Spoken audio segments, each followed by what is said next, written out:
Broadcasting from deep within the heartland of free America, where liberty still shines bright. You're listening to On the Move with Mac Worley III.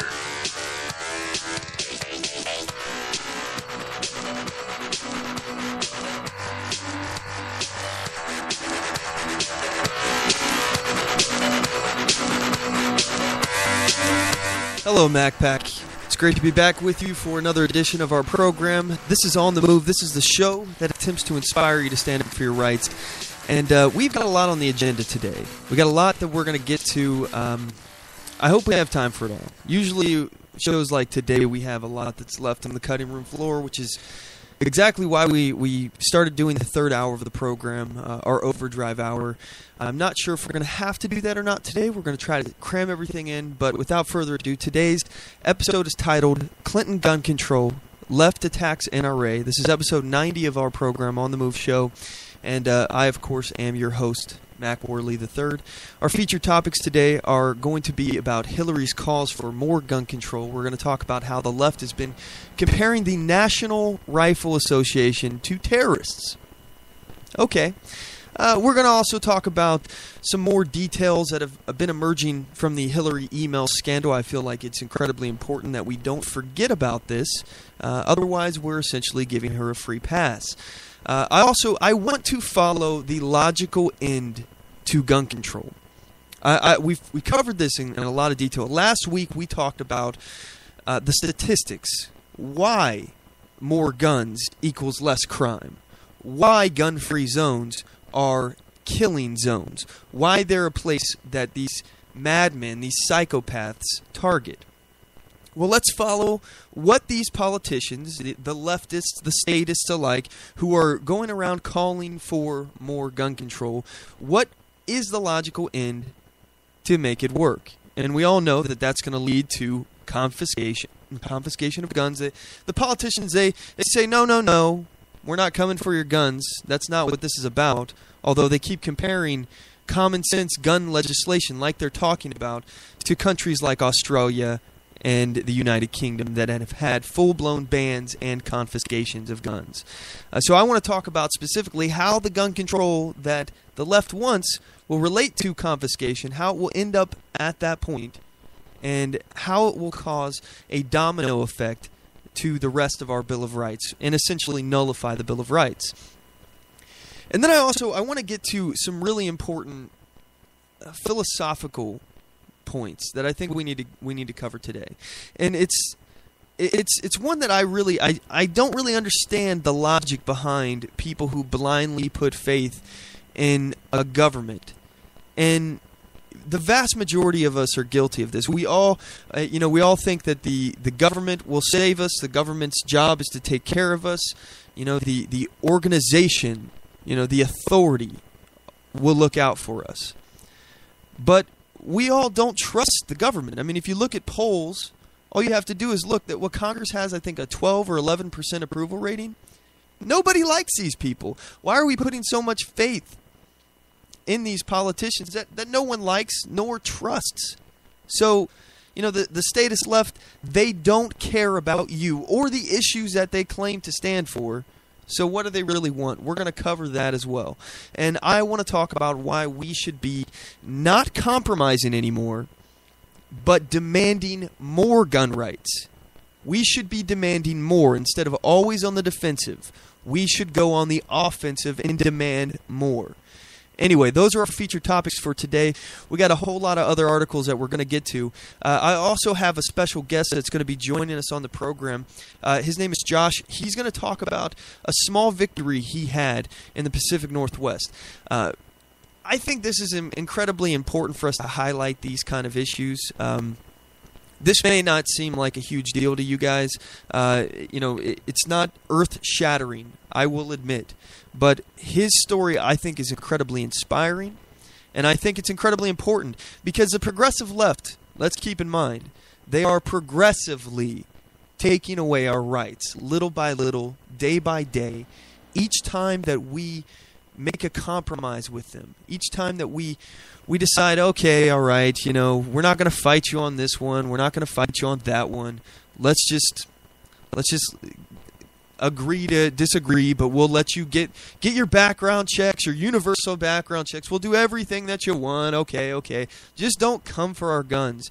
Please, don't take all of the guns that we have. Well, the left is incredibly good at this long game of inch by inch chipping away at our liberties. Little by little. It's unrecognizable now. So I want to illustrate how you get it done for gun rights. We have to be willing to put in the long game as well. We have to be willing to fight the battles in our local communities. That may not affect everyone. Obviously, if it's a local issue, it's a local issue. But we have to be able to come together and stand with each other, even if the issue doesn't necessarily directly affect you. You need to be able to organize and come together with other groups who are fighting for the same principles, and know that when you back them, they'll back you. Anyway, we've got a lot of stuff to get to. Later in the second hour of the show, my good friend Rick Halley from the Gun Rights Coalition is going to be giving us a call. He's got a few things he wants to talk, and I believe he's going to bring another organizer from another group on with him as well. That'll be about 6 p.m. That's 6 p.m. Pacific Standard Time. That's 9 p.m. Eastern Standard Time. So that's the second hour of the show. You guys don't want to miss that. Anyway, we'll be right back after this break. When we come back, we're going to go right into the Mac attack. I have some things that I want to get off my chest here. Unrelated to any of these feature topics, and then we're going to start diving right in. So you guys don't want to miss it. We'll be right back. Oath Keepers is a nonpartisan association of current active duty military, reserve, guard, veterans, peace officers, and firefighters who will fulfill the oath we swore, with the support of like-minded citizens who take an oath to stand with us, to support and defend the Constitution against all enemies, foreign and domestic. So help us God. Join us at oathkeepers.org.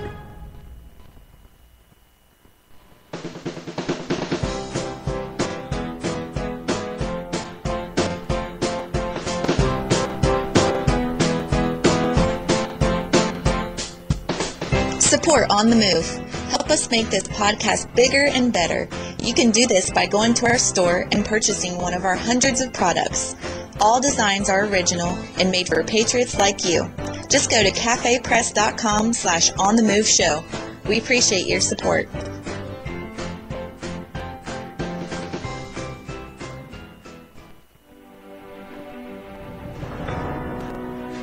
Hi, I'm Latasha Worley, and I work with candidates to creatively and effectively communicate their message to voters. I offer professional graphic design services, from yard signs to flyers, from logos to vehicle magnets. Email me today at latashaworley@gmail.com. That's LATOSHA Worley@gmail.com for a quote on items for your campaign.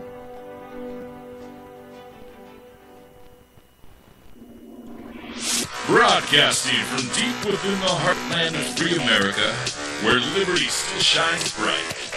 You're listening to On the Move with Mac Worley III.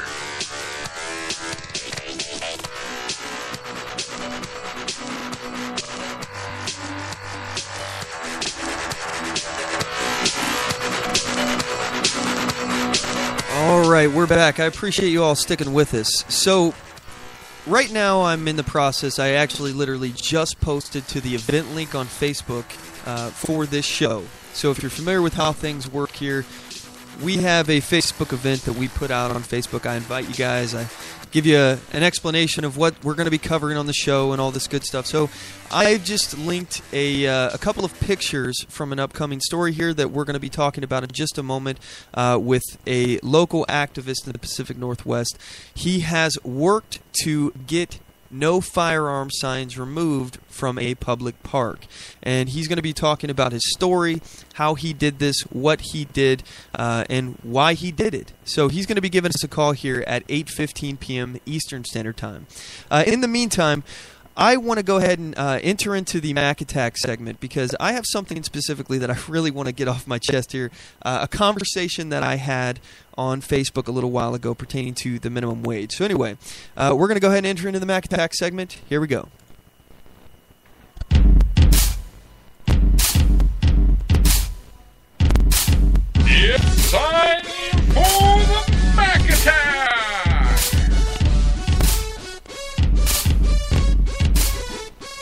right, so this is the segment of the show where I usually talk about outrageous events in the news, something along those lines.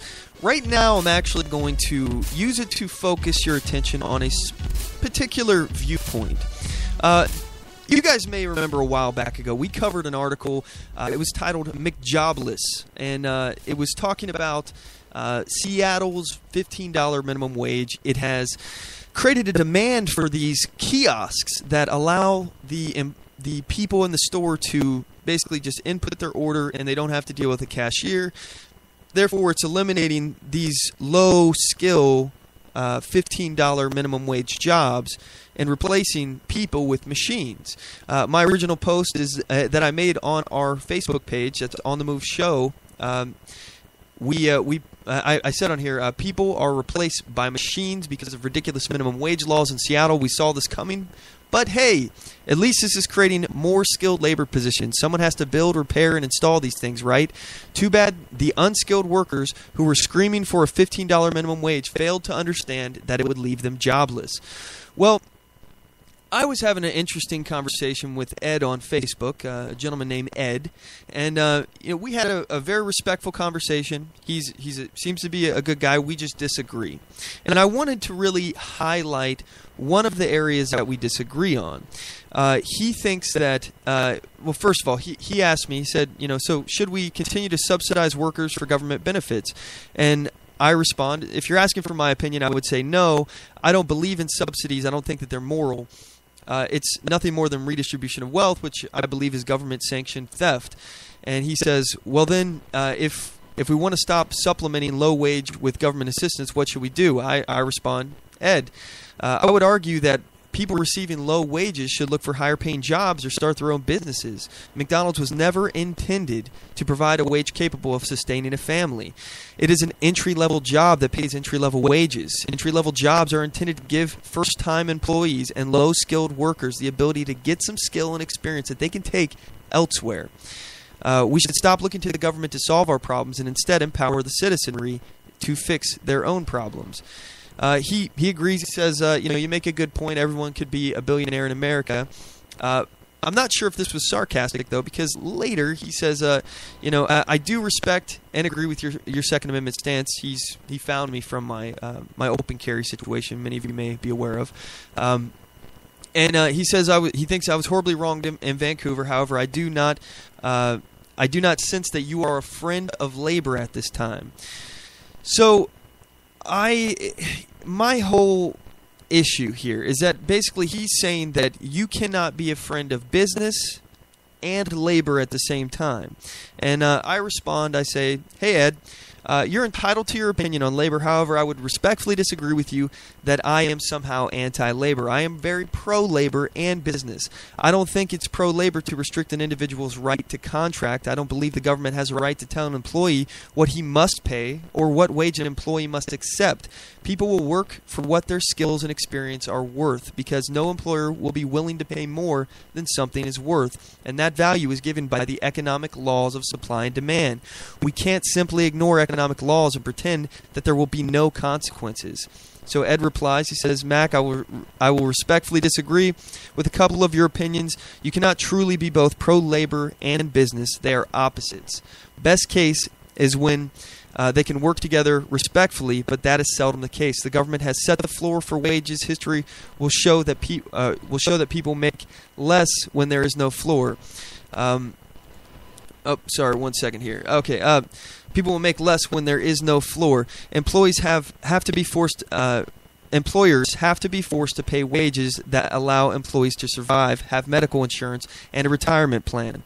Seldom does any employer do that without being forced. The forcing is done via unions, and since unions have been beaten back so badly, government is now having to assume that role. So I have one last comment. Basically, this is the end of the communication on this one here, but I want to get this point out here. So I say, Ed, I agree that we disagree, but I appreciate the fact that you're willing to have a conversation with me about it. I disagree that you cannot be both pro-labor and pro-business because when it comes down to it, you can. All you have to do is be pro-individual choice. I support the right of individuals to associate with others and organize. Therefore, I support the concept of unions, although I believe most are corrupt. I think that if an employer is not paying enough for the work being done, employers have a right to strike. Where a strike doesn't work is industries that have low skill and low experienced employees, because they can be easily replaced. However, if they are highly skilled and highly specialized, they will be much harder to replace, and therefore the employer will be more likely to make a deal. Everything I'm speaking about is supply and demand. We can bargain better salaries individually or collectively, but only if we have the skills that are in demand, and that is in limited supply. This is exactly why low-skilled jobs are not intended to provide living wages. Instead, they are intended to provide a stepping stone to a higher employment by giving employees skills and experience. For example, from what I understand, nurse practitioners and machinists are in short supply in America. Individuals who possess these skills are granted extra bargaining power when looking for work. This allows them to get more money and benefits than the employer may otherwise be willing to pay. The government isn't the answer to creating higher-paying jobs. All the government will do is make it harder for businesses to produce goods or provide services, which is the only way known to man to create wealth. If we make it harder to create wealth, we will have less of it in America. That is not a policy that leads to prosperity, in my opinion. I'd love to hear what you guys have to say about it. Please give us a call. The number to the show is 360-450-5625. Again, that number is 360-450-5625. You can message us on Facebook. You can get us on Twitter at OnTheMoveShow. Again, that Facebook address is facebook.com/OnTheMoveShow, by the way. Anyway, without further ado, I have a guest here on the line. Hey, Josh, are you there? Yes, I am. All right. So, first of all, Josh is an activist in the Pacific Northwest. He's been involved in open carry for a little while. First of all, Josh, I'm just curious, what started you down the path of open carry? Well, I'd say probably my opinion, after being in the military and open carry in Iraq and in all the training and everything, you just kind of get used to it and it becomes like part of you. And then so when I came back home, started talking with all my old friends, going out and shooting and everything, you realize that there's a difference between the perception of guns in the military as there is, out in, the civilian world. And so, it's always, it kind of got me curious and, wanting to look into all the, gun laws and what rights do I have, what can what am I allowed to do, what am I not allowed to do and stuff. And so that's kind of what got me into it. Okay. All right. So, well, first of all, I just want to say thank you for your service. I have a lot of respect for, people who have joined the military. You wrote that blank check and you didn't know what was going to happen. So, exactly. First of all, I just want to say thank you. But secondly, here, you've moved to you've transitioned to the civilian life, and you've kind of trying to learn what your rights are, and you're basically trying to make a difference in that regard. What are some of the things that you've done as far as open carry is concerned? I know you have. I've seen a picture of you at Starbucks. You guys had some kind of open carry event there? Yeah, absolutely. We did the Starbucks Bringing Your Gun to Starbucks Appreciation Day, I guess it was, where you bring in open carry gun, bring it in, and let everybody see you doing what's legal, and whether they're okay with it or not, they have to see it, Mm-hmm. And I think that's a great thing about open carry is that, everybody can see what you're doing. You're not, being an activist for some other cause. You're being an activist for what you're living at the moment. Mm-hmm. So what's your opinion on Starbucks now? Well, they kind of, in my opinion, the way they said, because, okay, so what happened was, we all brought the guns, and Starbucks said, well, we're not sure if we want to allow guns or not. People continued to bring guns, and they said, we don't want to make any official statement. We won't make any official decisions. And then they got pressured by, all the gun control people, and so then they decided to say, well, we'd appreciate if you didn't bring the guns in, but if you do, we're not going to stop you. To me, that kind of seems like they're kind of being pushovers, in my opinion. If you're going to own, $1 billion industry, or $1 million, franchise or whatever, make up your mind, say what you want to say. Don't just be a pushover, Yeah, and for me, I don't have any problem with businesses that don't respect gun rights, not wanting the guns in their stores. That to me just means that I don't want to spend my money at that store, and I haven't spent any money at Starbucks since I found out about them. I'm not really particularly fond of their coffee anyway, so it wasn't like I was making a big sacrifice. But regardless, if the way I understand the situation is basically they're afraid that people are going to be offended, and I can understand from the aspect of a business owner that they can choose if they feel like they're going to be making money, they can choose to have that kind of policy, and that's fine. I don't think there ought to be a law against that or anything, but they're just not going to get my money. And if you don't respect what is completely legal and lawful, it's not like you're violating a state law coming in there with a firearm when you're carrying it, in a safe manner. And what I mean by safe manner is you're not pointing it at other people, joking around with it, things along those lines. I think that any kind of policy that exceeds the state law is probably too much. And for me, I'm not going to support that kind of company. But I digress. Let's go into the story here. So can you give us a little bit of background? Where is this lake at that has these signs that you were talking about? It's the city of Bonnie Lake. Okay, so this is public property, right? Yeah, it's paid by the taxpayers. Okay. It's the city of Bonnie Lake, and it's for, as far as I know, it's for all their parks, the Park and Recreation Department, I guess. They had these signs posted: no firearms, no fireworks, etc. All these. I actually have a picture of the sign. If you want to see, I just sent it to you, so you'll be able to get that posted for all the listeners. And what happened was I had noticed there was another park that I had been to in the city of Bonnie Lake, and I guess they initially purchased the no firearms sign, and then instead of to save money, it looks like what they did is they added the word discharge after it, because in Washington State, cities are allowed to make laws restricting discharge of firearms but not carry. So what they did is it looks like they screwed another sign over it with the word discharge next to the word firearm, and that was their way of covering it. Anyways, so I went to another park and they didn't have that particular sign there, so I went into the courthouse and hey, who can I talk to about this? They pointed me in the right direction. I went out and I went over and filled out the paperwork and said request action, and I asked them how long would be a reasonable time to expect a change in a government sign like this. I said, give me a month, 2 months, and they said hopefully less than a month. And about a week or so later, I drove by and I could see from the road they had already changed it. So I was actually surprised and impressed by that. Usually, I'm pretty critical of government, but it looks like they got this through in a reasonable time this time.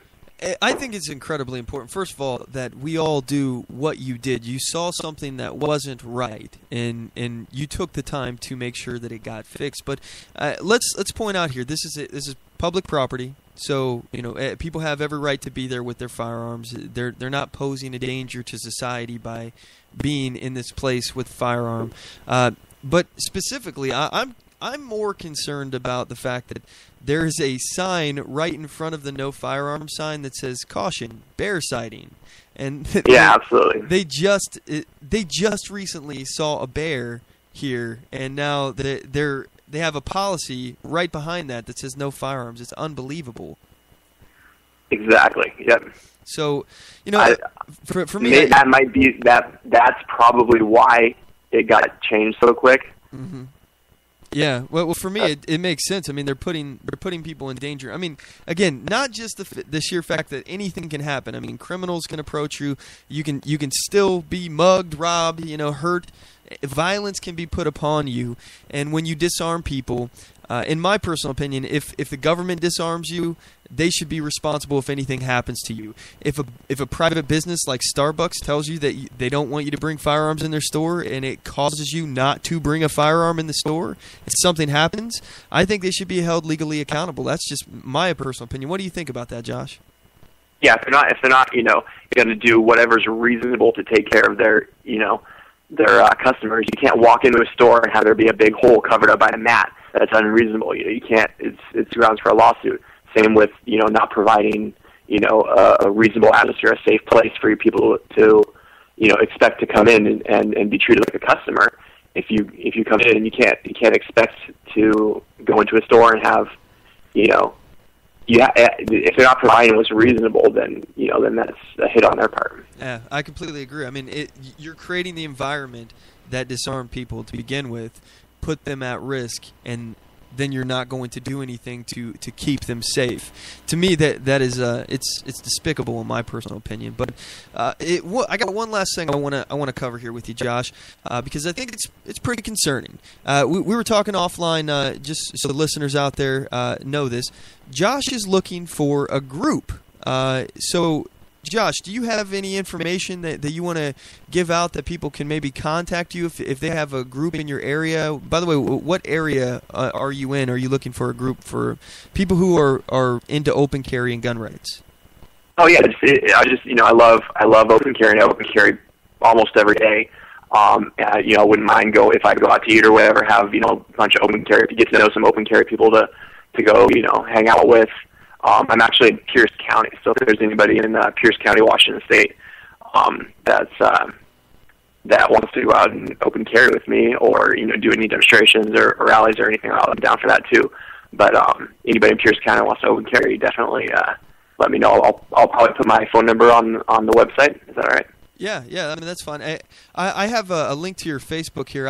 If anybody wants to get a hold of Josh, it's facebook.com/joshua.t.duran. That's Duran. So they can just message you directly on Facebook. Does that work for you? Yeah, wonderful. If I could say one more thing. Yeah, go for it. I just encourage everyone to don't get discouraged at failures. I know the law. I've read the law. It's very simple. It's all online. The Washington State laws are very short and easy to understand. You don't have to worry about, hey, if I'm not a lawyer, does that qualify me to understand the law? Well, if you can be penalized by a law that you never know is there, then why can't you be rewarded by a law that you don't know is there? You know what I mean? So don't feel bad about, don't feel insecure about not knowing the law, because it's all very simple. Washington State laws are very clear. I've pushed the issue at a couple of places. There was a place in Federal Way. They illegally posted a gun sign, and I went and told them that you have to take this gun sign down. They ended up calling the police on me. The cop showed up and told them, no, they're wrong. By law, they're required to take down the sign. And they said, okay. So a couple weeks later, I asked them about, hey, you're going to take down that sign. You never took it down. The cop told you had to take it down. And they said, well, we want to change the law, and we want to, maybe go to court and see if we can either change the law or get an exception or something. Wow. I haven't been over there in probably about a year or two. I don't know if they still have the sign up there. But just because you have failures, it doesn't mean the next person's not going to change it in 1 second. You know what I mean? Yeah. If another envelope I pushed was at the Safeco field. I went down and printed out the law. It was really simple. I think it was like 2 sentences long. A very short, simple law. Printed it out, highlighted the parts that refer specifically to that stadium, to Safeco Stadium, and brought that in and said, hey, look, the law requires you to allow me in with guns. And they tried to throw a couple arguments at me and said, hey, it's we serve alcohol here. And then I had a bunch of laws printed down above and below that one, and said, hey, you can have guns in places that alcohol serve as long as it's not restricted to 21 and up. And they threw all these arguments at me and they said, hey, you can't bring a gun in Safeco field because of this and this and this. And I had it all printed out, highlighted, and showed them, and they ended up saying, you're absolutely right, you're 100% correct. I can't let you in because my boss won't let you in, but you're right as far as the law says. And so you can get little steps of progress, or you can get no progress and failures. But I would encourage everyone to just keep going, because we have enough people as far as on the pro-gun side that you don't have to do much work at all. All the weight isn't on your shoulders. If everybody, and most people that are pro-gun are a little more active, if everybody just does a little bit, it's a lot less for everybody else. And that way all the burden isn't on my shoulders. That way all the burden is on your shoulders. If everyone wants to just take a little bit, it really makes a difference. Exactly. If we each build up our own part of the wall, we'll have a pretty awesome wall protecting us. That's the concept here. Is the progressives, they're doing an excellent job at destroying the Second Amendment. They're doing an excellent job at nullifying the Bill of Rights and nullifying laws. As you said, they knew that they were in violation of the law, but they wanted to change it by just keeping the sign up. That's not changing the law. That's civil disobedience, and that can still be punished in this country. I mean, it happens. It happened, during the 1960s, Martin Luther King's civil rights movement. Civil disobedience can still be punished, and even if they think that they're right, they can still go to jail. But the fact that the police aren't enforcing these laws and no one's being held accountable for it, it's very, very concerning, and I have a lot of respect for you that you're willing to stand up and actually, try to make a difference in your own community by just trying to hold these public offices or these public buildings up to the standard of the law. I mean, I don't think that's too much to ask. But anyway, Josh, I really do appreciate you coming on, man, and I hope more people will take your lead and will actually, do something like this in their community. We've had several other people come on the show before and talk about things that they're doing in their local community like this. And we have Rick Halley from Gun Rights Coalition. He's going to be coming on in the second hour. He's going to talk about some of the stuff that they're working on as well. Okay, yeah, absolutely. Thank you for having me. It was my pleasure. All right. Well, thanks, Josh. I really appreciate it. You take care, man. All right, awesome. You too. Alrighty, so guys, at this point, we're going to cut to a quick commercial break. When we come back, I want to dive into some of these featured topics. We have, let's see, the first one, I want to talk about Hillary's call for gun control. Hillary Clinton, she's calling for more gun control. And I want to talk about how the left, Hillary in particular, is comparing the National Rifle Association to terrorists. Anyway, you guys aren't going to want to miss this. We'll be right back. I do solemnly swear that I will support and defend the Constitution of the United States of America against all enemies, foreign and domestic, and that I will bear true faith and allegiance to the same, and that I take this obligation freely without any mental reservation or purpose of evasion, pledging my life, my fortune, and my sacred honor. So help me God. Join us at oathkeepers.org.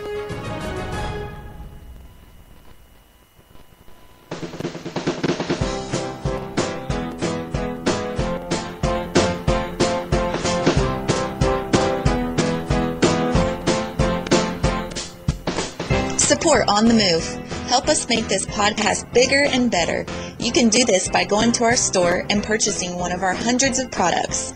All designs are original and made for patriots like you. Just go to cafepress.com/OnTheMoveShow. We appreciate your support.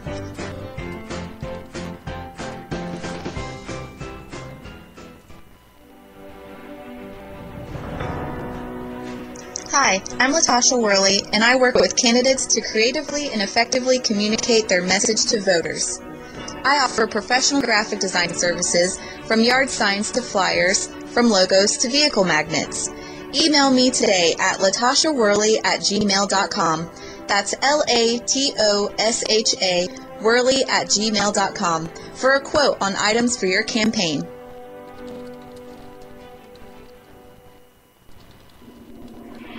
Broadcasting from deep within the heartland of free America, where liberty still shines bright.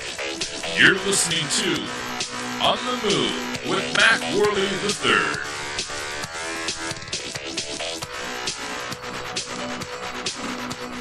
All right, we're back. So, I promised you we were going to talk about Hillary Clinton. We're going to talk about, we're going to focus on her for actually a little bit of time here because there's a lot of different stuff going on. First of all, she's calling for more gun control. She's comparing the National Rifle Association to terrorists. And we got more details on the Hillary email scandal. So sit back, relax. We're not going to be leaving this topic for just a little bit of time here. I'm going to try to get through it quickly. But anyway, I have a clip here of Hillary. She's... first of all, this is the NRA news talking about some of the things that Hillary is vowing to take on the gun lobby. Anyway, here's the clip. Game on. Hillary Clinton makes it official. She's going to, quote, take on the gun lobby. Hello, I'm Jennifer Zorn with this week's News Minute from the NRA Institute for Legislative Action. While campaigning in New Hampshire, Hillary Clinton recently vowed to make gun control a part of her platform for the presidency. Meanwhile, her aides say she has, quote, no immediate plans to unveil a detailed gun policy. Smart move. At least one Democratic strategist is warning that Clinton's focus on guns could taint the entire Democratic ticket, including candidates for state and local offices. David Mudcat Saunders says, never in the history of the Democratic Party have they started a gun debate that didn't cost them numbers in the general election. We couldn't have said it better ourselves. We need your help defeating two disastrous anti-gun proposals in Seattle. Recently, Seattle City Council President Tim Burgess proposed two anti-gun ordinances. The first ordinance would impose a tax on each firearm and round of ammunition that is legally sold in Seattle. Okay, so first of all, this is really important that we talk about because this has to be stopped. They think that it's okay to completely hike up the price of bullets, and they think that this is actually somehow going to prevent crime. Just in the city of Seattle, first of all. Now, let's not forget, first of all, that if they did try to do some kind of federal law, and this is not above the Statist Left, by the way, doing some kind of huge tax on ammo. You know, I think I heard a comedian years ago talking about how, you know, if you wanted to really end all crime, you could just make each bullet like $1,000, and that would end all crime. And first of all, that's not even remotely close to being true. People can literally make bullets. And let's also point out the fact that not all crime is initiated with a gun. And even the crime that is initiated with a gun, do we really believe that if the gun wasn't there, that it wouldn't have happened in the first place? That they wouldn't have just found another weapon? No, I'm pretty sure that it would. People that are dead set on killing others or hurting others or robbing people or hurting other people, they don't really care if there's a law against guns. They're still going to have guns. Guns will still find their way into this country the same way the drugs do, and they'll be in a underground, unregulated, untaxed, by the way, market. The statists love taxing things, so I don't understand why they think that this is a good idea. They just won't get their cut. They're not going to get their cut from our right to keep and bear arms, which, by the way, I think this is important to just note. I think it's incredibly important to mention this. I'm going to dictionary.com, and I think that we should just look up what the word infringe means, okay? Because the Constitution, it's pretty clear. It says, the right to keep and bear arms shall not be infringed, all right? So dictionary.com, we have the word. Here we go. Infringe. What's the word again? Infringe. It means to commit a breach or infraction of, violate or transgress. Okay, so this is, well, of course, this doesn't have this has the verbs. Anyway, it means to restrict, to encroach or trespass. This is one of those things. Okay, to weaken. These are similar words for that. Synonyms, but let's look up some of these other synonyms they have. Let's see. They don't really have a whole lot here. So anyway, the point is that the word infringe means to restrict. It means to limit. So if you are for gun control, you are not for the Second Amendment. And that's just that's a simple thing to point out.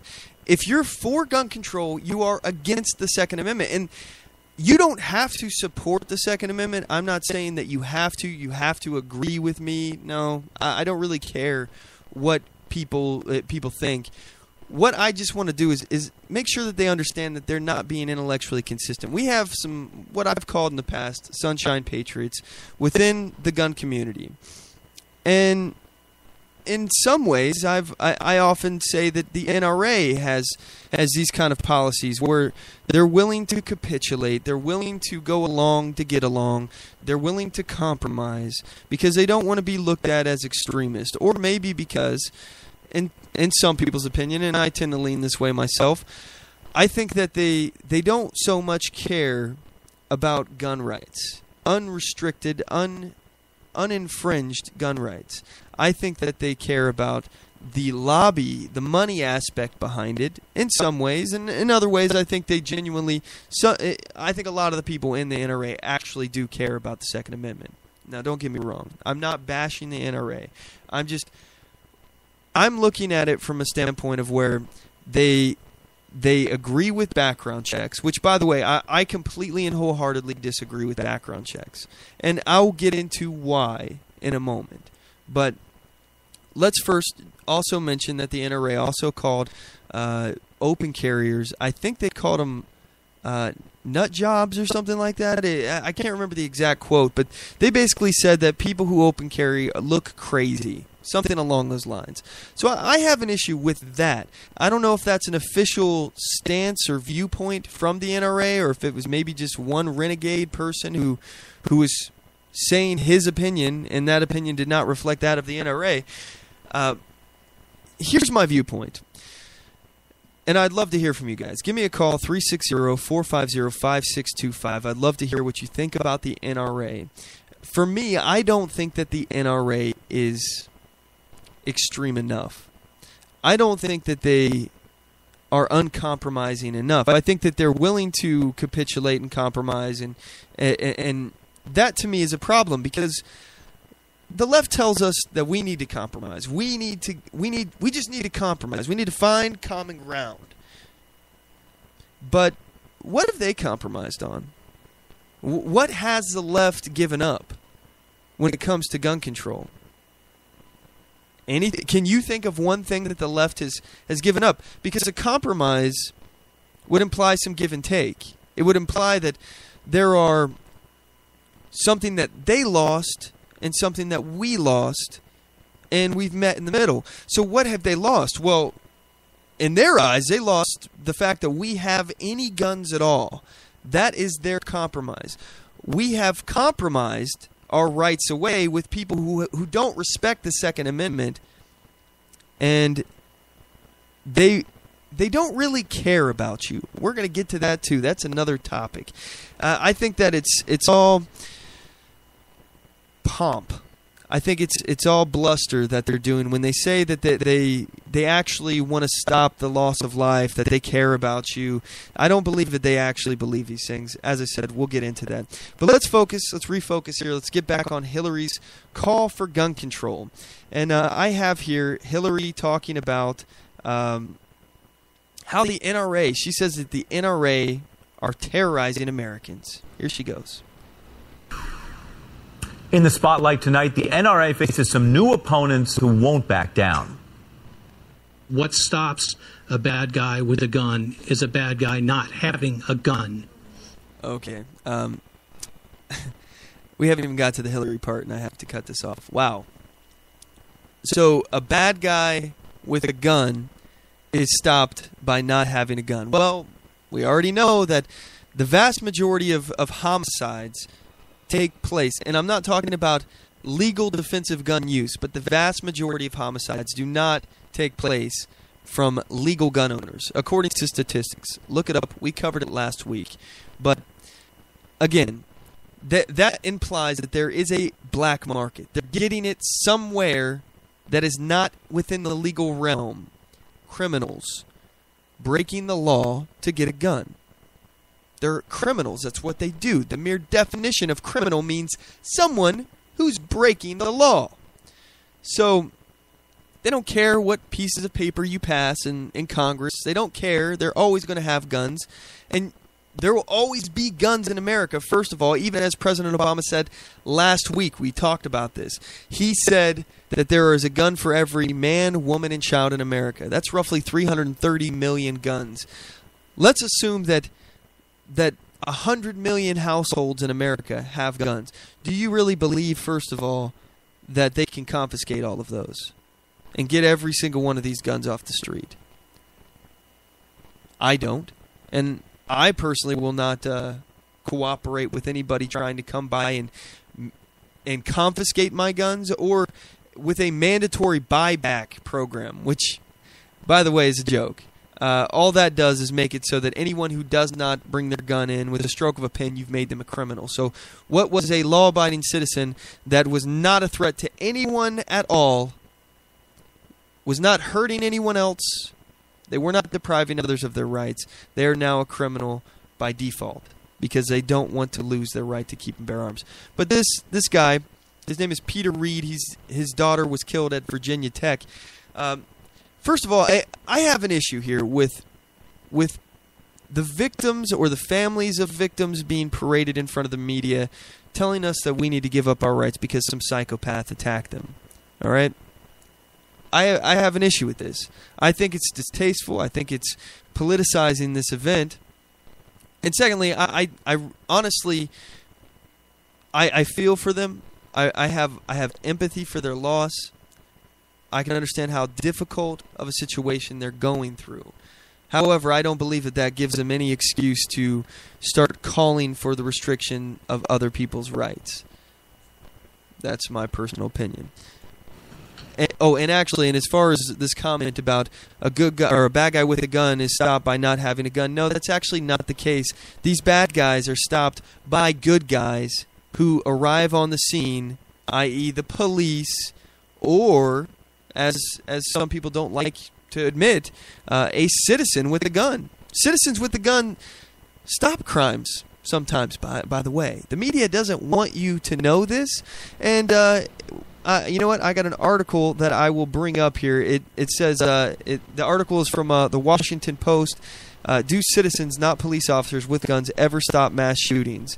And we'll get into that in a second here, but I want to finish this clip here. Parents and others who've lost family members due to gun violence gathered there, as you see in Washington today, to demand some real common-sense gun reform in this country. It was strong stuff from people who know the cost of gun violence firsthand. But are the politicians listening? Well, at a new town hall tonight, it was a citizen, not a reporter, who raised this very issue with Hillary Clinton. Hi, my name is Gail Santa Maria. I'm from Maryland. I'm a teacher. My question is about guns. I'm very concerned about the proliferation of guns in America, especially as it pertains to school shootings. Right. Do you think that reinstating the ban on assault weapons and banning high-capacity magazines would do any good? Yes, I do. Well, first of all, I will just point out the fact that it won't. It won't stop guns. And let's go back. Let's actually listen to that question again here. I just want to double check here what she said. So let's hear it. As it pertains to school shootings, right? Do you think that reinstating the ban on assault weapons and banning high-capacity magazines would do? Okay, would a ban on assault weapons? This is something that the left likes to do, and they perpetuate this myth. First of all, they're talking, when they say assault weapons, they're talking about like AR-15s. They're talking about AK-47s. And I have to beat this drum. I have to. Those are not assault weapons. Unless they're fully automatic. A fully automatic weapon, a weapon that is capable of burst or select fire where you can shoot multiple bullets with one trigger pull, that's an assault weapon. An AR-15, that's a semi-automatic rifle. No different than any hunting rifle, or heck, even any pistol that can be carried. Semi-automatic. One trigger pull, one bullet. So, will banning assault rifles, I'm using air quotes here, guys, will banning assault rifles do anything? No. No, it won't. And in fact, there is no substantive statistics that prove that the original Clinton, Bill Clinton, his assault weapons ban that he had any effect. There's no evidence that it lowered crime, that it did anything. However, this Clinton wants to continue what that Clinton did with an assault weapons ban. And again, they're not really banning assault weapons. They're just obfuscating what an assault weapon is and confusing people and making them think, oh, that weapon's scary and it's black and it's got that foregrip thingy and it carries a lot of bullets in there and it can, I mean, you could just spray all kinds of bullets all over the place and who knows what could happen. You know, this is the problem. We got people that don't know crap about guns telling people who know their stuff about guns what they can and can't do with the guns and what these guns are. Look, I'm sorry. I'm not going to listen to Hillary Clinton. I don't believe that Hillary can spell AR-15. I'm not going to take her advice on what would save people's life. First of all, let's point out here that AR-15s, and let's actually broaden it way wider. Rifles are involved in far less homicides than pistols every year. This is FBI statistics. Fists, clubs, knives, all the bludgeoning instruments, things like that. They are involved in far more deaths every year than rifles. What are you going to ban? You going to ban a fist? How are you going to ban a fist? You're going to ban every knife in America? The point is that people will find a way without guns to hurt other people. But again, if they really cared about gun violence, they would not be focusing on these big, scary assault rifles. No, they would look at pistols, because pistols kill more people than rifles do, by a lot. But they don't want to do that. They want to target what is the big and the scary ones. And I'm not saying they should target pistols. I'm happy that they aren't. I want to be able to carry pistols. I want to be able to carry rifles. I support both, just like I support open carry and concealed carry. But the issue with the banning high-capacity magazines, first of all, high capacity, that is a very subjective standard. What is high capacity to me may not be high capacity to you. So I just think this is incredibly important to point out. The Fort Hood shooter, he got really, really good at changing magazines. So all this means is that, first of all, we already have tons of so-called high capacity, which is 30-round magazines. That's what they're talking about. High capacity magazines in circulation. There's absolutely no way, no how that you got more high capacity magazines in this country than guns, and there's a gun for every man, woman, and child in America. So how in the world are you going to prevent people from being able to proliferate high capacity magazines? It's not going to happen. You're not going to be able to do it.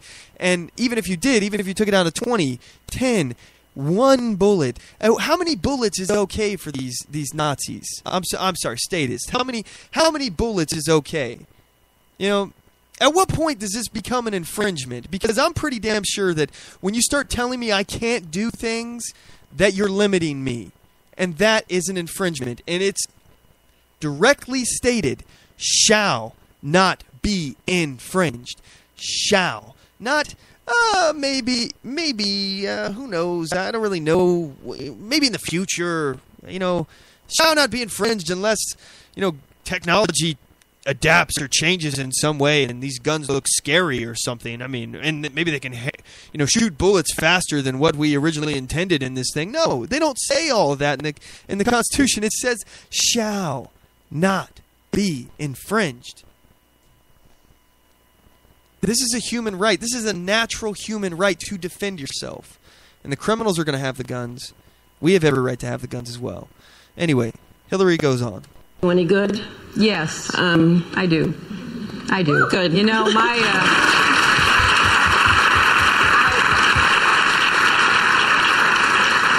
First of all, I think as a teacher or really any parent, what's been happening with these school shootings should cause everybody to just think hard. We make hard choices and we balance competing values all the time. And I was disappointed that the Congress did not pass universal background checks. All right, needs to be pointed out, Roseburg shooter, the one that just happened I think it was a week and a half ago, something like that. Roseburg shooter, I believe he killed 9 people in the school, injured several others. This is in Oregon. Many of you are familiar with SB 941, SB 941. That's the one in Oregon. And that is the universal background check bill, FYI. They made it so you have to get a background check anytime a firearm is transferred as far as possession, who is physically possessing that firearm, you have to get a background check on that person. And if you give a gun, one of your guns, or another person gets one of your guns without a background check, that's a felony. A felony. And it's also a felony, by the way, if they hand it back to you without a background check. Well, this is ridiculous. First of all, even these politicians that put it through, they admitted that criminals aren't going to submit to that. And really, the only thing it's going to do is hinder law-abiding citizens from getting guns. But let's just point out, the Roseburg shooter, he got his guns legally. He didn't get them from an underground black market. He got a background check for them. He got a background check for his guns. So, okay, they already have the laws in place in this place. This was the testing ground for these policies. Universal background checks, they don't work. They don't save lives. They don't do anything. All they do is prevent law-abiding citizens from being able to assert their right without craploads of limitations, red tape bureaucracy. You load it, you topple all this stuff onto a government bureaucracy that is slow. The National Instant Background Check System is supposed to be instant. It's not instant, first of all. It can take several minutes and sometimes several weeks, depending on where you're at, the demand, what's going on. It can take a long time. It could take a long time. And then you start saying, if we want universal background checks for every single transfer of firearms, like that's not going to somehow, first of all, discourage people from getting firearms. And additionally, it's also not going to bog these systems down, these bureaucracies down, to where people have to wait weeks, months, years to get a firearm. It's unbelievable. Clinton goes on. After the horrors of the shootings at Sandy Hook, and now we've had more in the times. That is certainly a logical response, and Clinton didn't just stop there. She did something that had a lot of people jumping out of their seats in our newsroom. She suggested a minority of NRA activists are terrorizing the majority. I don't think any parent, any person should have to fear about their child going to school or going to college because someone, for whatever reasons, psychological, emotional, political, ideological, whatever it means, could possibly enter that school property with an automatic weapon and murder innocent children, students, teachers. I'm well aware that this is a hot political subject. And again, I will speak out no matter what role I find myself in. But I believe that we need a more thoughtful conversation. We cannot let a minority of people, and that's what it is. It is a minority of people. Again, there is a gun for every man, woman, and child in America. That doesn't really sound like a minority to me. There's millions of members of the NRA. That doesn't sound like a minority either. And gun owners are not the minority. She talks about having a thoughtful, conversation about this, but she's not really interested in actually thinking critically. She has her position, and it's not based in logic or reason, but she wants us to just capitulate and, without thinking, submit. Hold a viewpoint that terrorizes the majority of people.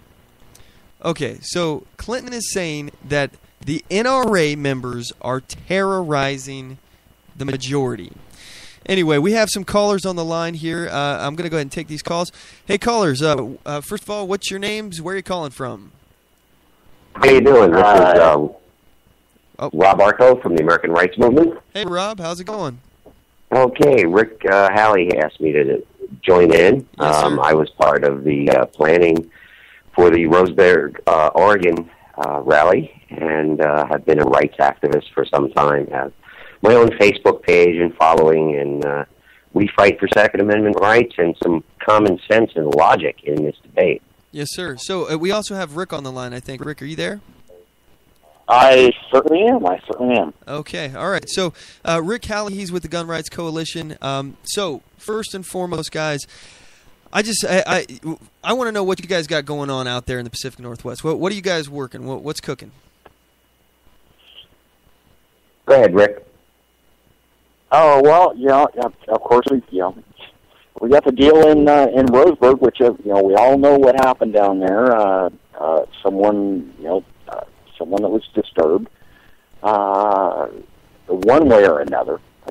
It's unclear as to whether, exactly what the attack was about, but went in and started killing and shooting people, which created, of course, was a tragedy, especially because those people that were there couldn't do anything to defend themselves because it was effectively a gun-free zone.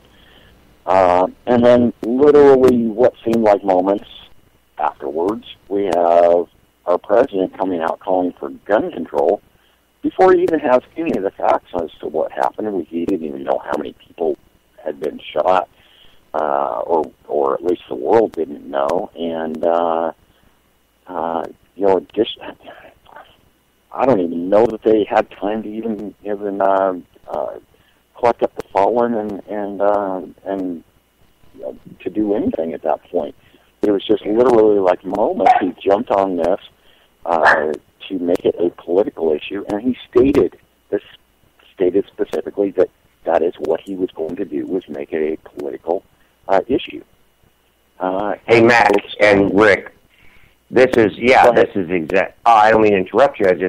That is what really precipitated the backlash, because we were in a situation of mourning. You see this thing come up on the news, and you're like, "Oh my God, this is terrible." It just as terrible as if you see when the duck boats in Seattle had the crash, the horrific crash, and people were killed and people injured. Okay, it is a horrific thing. But when the President of the United States, without even having information about was this a terrorist attack, was the person a licensed or a gun owner that had been through a background check or not, came out and immediately started espousing from a script, this is what we're going to do, and we're going to stop this because this happens way too often. You now are offended because the tone of what he was saying said, every one of you gun owners are responsible for this. Mm-hmm. And that is what I think truly created the backlash of people saying, hold on a minute here. You are not going to politicize this for your own benefit, because we could counter-politicize that and say, the reason those people got killed is because you stuck them in a gun-free zone. Exactly. Yeah, I completely agree. By the way, I just had something happen at my school. I'm a college student. My college has gun-free zone signs all over the place, discouraging people from having a firearm. And this just happened. I believe it was on Friday. I'm sitting at home. It was a day that I wasn't actually at school, and I got a text message saying that there was a violent incident at my school and that they were entering a lockdown. I got an email and then an automated phone call as well. So, I'm checking out the news. I can't. It's not even on the news yet. It hit so quick, and I go to the police scanners and I'm listening, and they got SWAT going to another campus. It's not the same campus as mine, but they got SWAT in another campus, and they're checking out the second floor. SWAT's sweeping the second floor of the building. I'm hearing over the police scanner. Apparently, somebody just heard a loud noise or something, and they called the police. Thought it was an active shooter, but this is really close to home for me. It's very concerning to think that granted, it didn't happen. And I'm not right. I'm not one to think of sit here and get upset about what could have happened. But I could have been there without a gun and been completely defenseless and been one of those statistics. And I've made it known, and I want to make it known again. If I ever die from gun violence, I want to make it known that I do not want more gun control because of my death. I'm not going to be a martyr for that. That's not Amen. What I want. Amen. I think we had a lot of the families even. And of course, the community as a whole, generally speaking, all had the same message. They did not want this used as a gun control catalyst, and yet that is what the attempt was that was being made. We had families that said, this is a tragedy, yes. However, don't use this to force this political agenda of gun control on everyone, because we don't believe in that. So, I have a story. I have a story here that I'd like to share with you guys along the same vein. This is a brother of an Oregon shooting victim. he's talking about, he's got a message for Obama, something that he'd like to tell him. I'll go ahead and play the clip for you guys real fast. The best from here forward. Well, we know that now President Obama is going to be traveling to Roseburg on Friday to meet with families. If you have an opportunity to meet with them, what would you say? Really? I would tell them to look where the problem really lies and quit running the agenda of quit running the gun agenda. It's not the problem. It's our mental health in America. It's obvious. All of us talk about it, and I don't know why we're hiding from it. We waste so much money and so much resources where they shouldn't be in our overseas. We waste it. War on drugs. We lock people up for smoking pot and waste tax dollars on that when we could be dumping it into healthcare systems and really make an impact in ourselves. It doesn't seem like our country's going the right direction, and it's sad. Okay, so first of all, Rob, what do you think about that? Oh, he is spot on. I've written articles on this, and Rick can tell you I post. I have a blog called commontruth.net, and this is the crux of the problem that, unfortunately, the Democratic Party and the liberal left don't want to address. It is not a gun issue. You do not have a series of law-abiding citizens going out and shooting people. What you have is a mental health issue, okay, that is stemming from, we have a lost youth, okay, they have no one to turn to. If they do turn to somebody, they're drugged, okay, well, you need antidepressants, you need mood elevators, etc. We don't have a comprehensive long-term mental health program that says, starting in junior high, starting in grammar school, mental health should be something that's taught like health class, that says, this is positive in your life, and that it's okay to talk to people about it, and it's an everyday thing, not a thing that's looked at as you are the outcast. And unfortunately, we have too many outcasts. Now, something interesting about this: 65% of gun violence is suicide. They use those. The CDC uses those in their statistics, but that goes back to the mental health issue. If people are killing themselves, then obviously it's a mental health issue, and it doesn't matter what the tool is. So attack the problem. What is the root cause? It's not the 98% of law-abiding gun owners who are shooting people. It's people who are killing themselves and killing others because of mental health. I completely agree, and we covered this last week. It needs to be pointed out for everybody. First of all, this is a federal agency, the Center for Disease Control. Why the hell are they doing research on gun violence? It's not a disease. Right. But secondly, they're lumping in defensive gun uses. This is the statement that was a huge lie when you look at it into the facts from Obama, saying that the states with the most gun control have the least amount of crimes or gun deaths, something along those lines. That is absolutely not true, and the reason why it is not true is because, first of all, the CDC they include suicides in that number, which consists of 3/5 of the statistics, as we talked about last week. They also include defensive gun use, and we know, according to a University of Florida study, that 2.5 million times a year Americans use their guns defensively. So you got to imagine, yes, they do. In that number, not all of those uses are gonna result in somebody dying. It's maybe just a deterrent. The criminal runs away, they point the gun, and the guy runs. By the way, similar to what happened in the Clackamas Town Center shooting in Oregon, that was stopped by an armed citizen. The guy heard the shots being fired in the mall, ran around the corner, pointed his legal concealed carry gun at the shooter. Shooter ran away and ended up killing himself. He stopped the further loss of life. This doesn't get covered in the news. Nobody ever mentions that. No. But I love what you said. It had one blurb by one media station one time. Yeah, exactly. Right. It doesn't add drama. Yeah. Rick, share your story you shared with me the other day when you were taking care of the recruiting center. The guy with the knife. I think I actually talked to. Did I get on the show and talk about that already, Matt?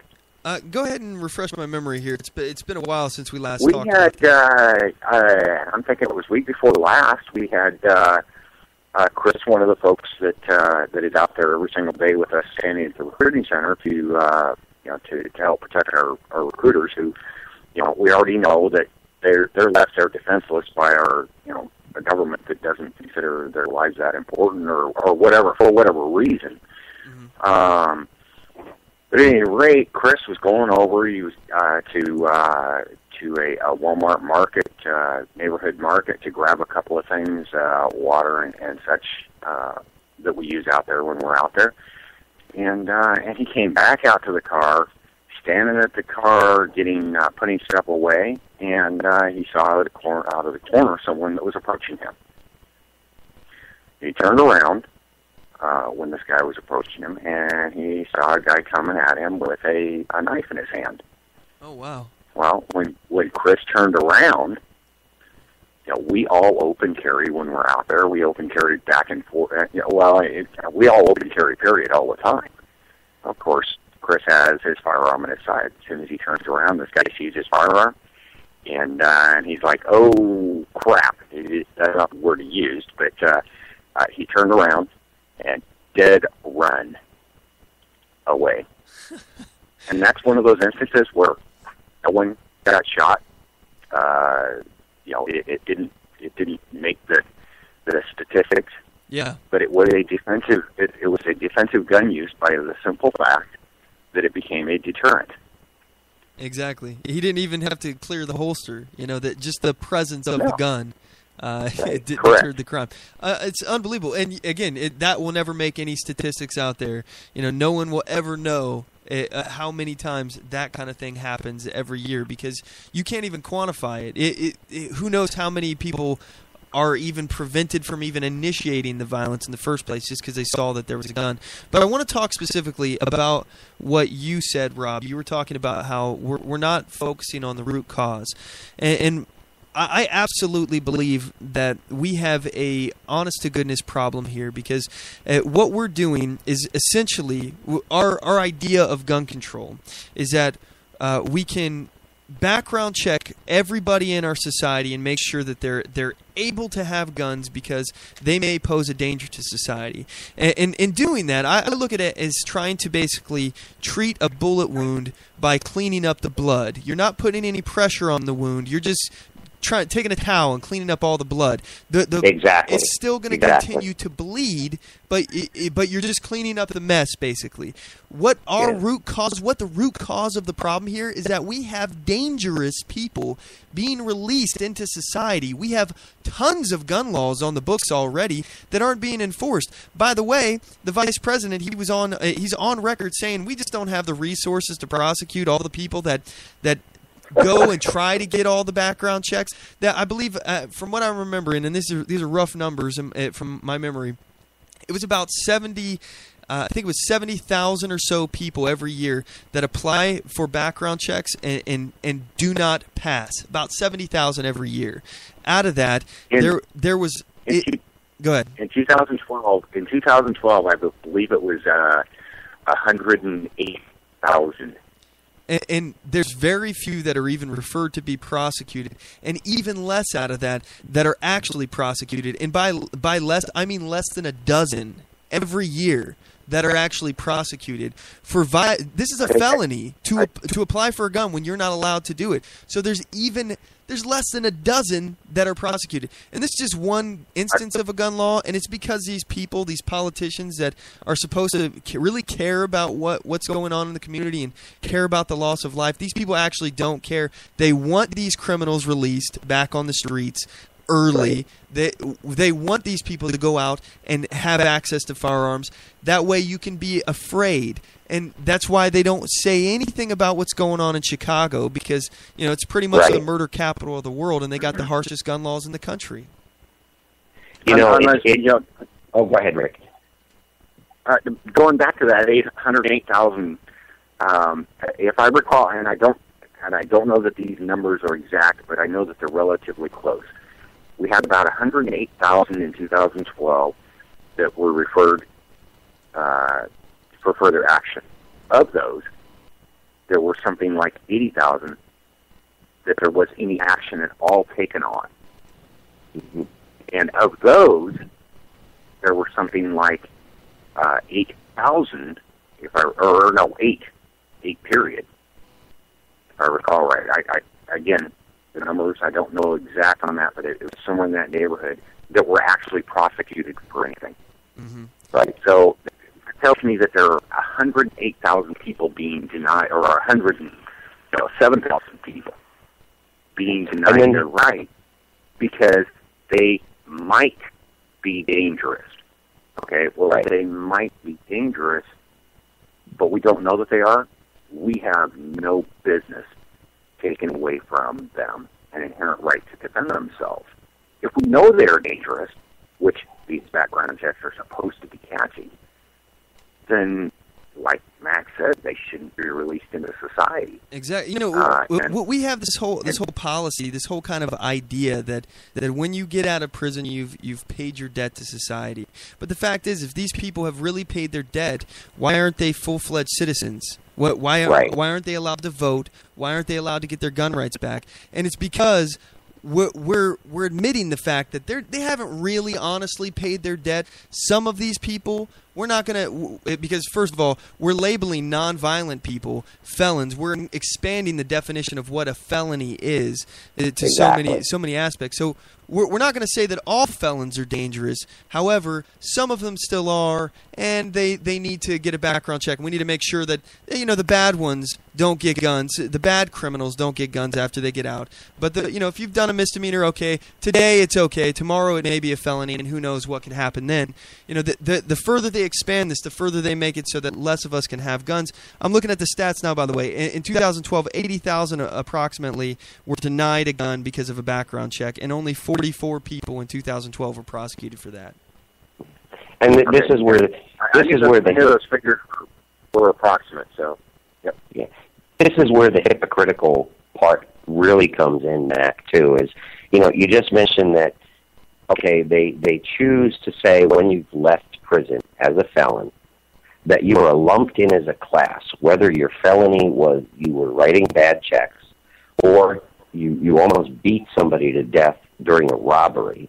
Okay, you're all lumped together. Yet the same group that is doing that says, well, you can't lump all people together.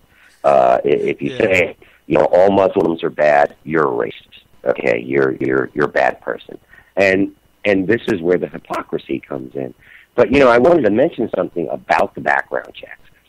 We have background checks, and they look at this as the panacea. The president gets out there, and the Democrats are pushing for a new bill. We want universal background checks. Great. How did that address the problem we saw in Roseburg, Oregon, or any other situation where we've had what they classify as a mass shooting when the person already passed the background check? See, because it's just like the analogy I use of drunk drivers. You don't show up as a drunk driver to your driving test drunk, okay? You do that after the fact. So the same thing with the gun person, and it goes back to mental health. No, I was perfectly fine when I filled out my form, and I had no history. And 6 months later, something happens in my life, and I go blow away 3 people. It's a mental health issue. And by saying, well, you put people through background checks, what did you do? Matt, you hit it. You're cleaning up the blood after. You're not stopping the wound. What's even worse is not that it doesn't actually deal with the issue. It's that it avoids the issue. Because by doing these background checks, they don't have to actually look at the real problem and fix it. The real problem is we're letting dangerous people into society, whether that is criminals that are dangerous or it's mental people that are unstable. Either way, we're letting known dangerous people into society and then expecting to do a background check and to keep them safe. That's an absurd notion. For me, I have major issues with this because this is the left's. I think it's just human beings' problem where they see an issue that they don't fully understand and they just say we have to do something about it. We can't ignore it. And gun activists, gun advocates, we're on the sidelines. We're saying, hey, okay, yeah, we understand that we need to do something about this. However, what you're saying doesn't make any sense. You say universal background checks. However, criminals aren't getting the guns through a background. They don't submit to background checks. So you're not stopping anybody from doing that. And if they do, they're not prosecuted. Exactly. And we've got all these laws in the books that are not being prosecuted. The answer to crime is to prosecute the laws we have. However, I just want to put it out. I am absolutely 100% against background checks. And the reason for it is because I feel it is a search. It is an unlawful search and seizure. They're treating me and everyone else like a criminal, even though they have no reasonable suspicion or probable cause, and it is a limitation. It is a deterrent for people to get a gun. It is a deterrent for people to actually assert a right that we all agree is completely constitutional, and that's a natural or God-given right. So I am against it. Shall not be infringed. I'm curious. Where do you guys stand? Are you guys willing to say no to background checks and say enough is enough? You know I am, Max. You know I am, Max. Shall not be infringed, period. How hard is that to understand? Yes, sir. Background checks, and like I was just saying, background checks, the only thing that they serve is to avoid dealing with the issue properly. Agreed. And it's like you said, we think that something needs to be done. We can we can agree there all day long. The problem is, if they're not going to try and work on actually dealing with the actual issues, then there is a problem, because all they're doing then is using it as an excuse for this control. Exactly. If they really cared about keeping people safe, they would be prosecuting more of these 80,000 that were denied guns because they failed a background check, which is against the law. They would be prosecuting people. They wouldn't be releasing violent offenders out of prison early for good behavior because of overcrowding in prisons with nonviolent drug offenders. This is the issue. In my opinion, we should, if you've committed a violent crime, you should never be released unless we are certain that you do not pose a threat to society. And how do you justify that? Correct. I don't know. It'd have to be case by case. But honestly, I really don't care. If you hurt somebody else, you deprive somebody of their rights, I'm not going to feel bad for you. You've created a victim. You're not a victim. Violent crime. The other issue is how many of those 80,000 were actually denied when they shouldn't have been in the first place. Exactly. It's another. When we got some 44 of them that were actually prosecuted, that would tend to make me think that maybe a lot of people are being denied their right when they shouldn't be. That's maybe they checked the box that said they were on medical marijuana. How ridiculous is that? Yeah, it's unbelievable. Okay. I want to answer your question though, Mac, because I'm of two minds with the background checks. You better be careful with that. They may get you for mental health. Well, here's the thing. I heard what you said about your rights and shall not be infringed, and I agree on that 100%. If you are not going to prosecute the people you catch so that there is some teeth in it, okay, then it's useless. But remember something. With the background checks, even if you prosecute all these people, even if you put law-abiding through the background checks, no matter what you do, this is not the solution to the problem, and I state that because then you still have the underground, the ability to buy things illegally. I mean, meth is illegal, yet it's rampant. Heroin is illegal. It's spiked through the roof. Okay, what does that do? The background checks do to prevent any of this? All it would do if you enforced it is say, okay, we'll go to the alternate. We'll go to the black market. All right, you have to attack the core problems, and they don't ever go. They go with the knee jerk.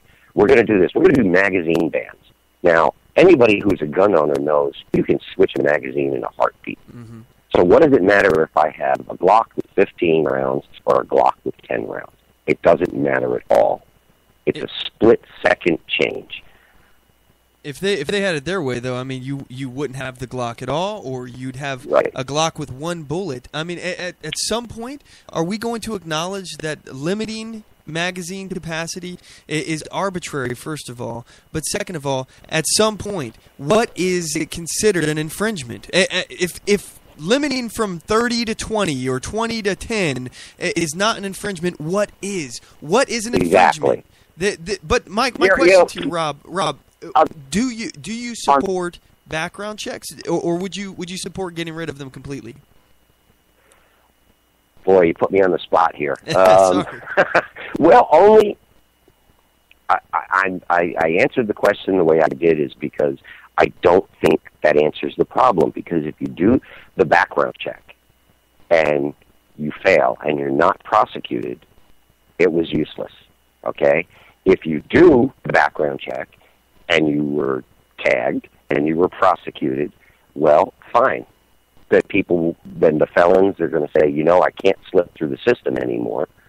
Either way, they're going to the black market. They're going to turn to the black market. So this is a conversation. This is more of a philosophical show, and I love talking to people who have differences of opinion of me. So it sounds like to me, and correct me if I'm wrong, and I'm not judging you. I'm not. You're not. I understand. I'm not attacking you. The reason why I'm focusing on this and focusing on you right now is because we disagree, I think, and I want to kind of see if either we can find some common ground, or if we're totally apart, and maybe as to why on this. Okay, so first of all, you admit that criminals don't submit to background checks, right?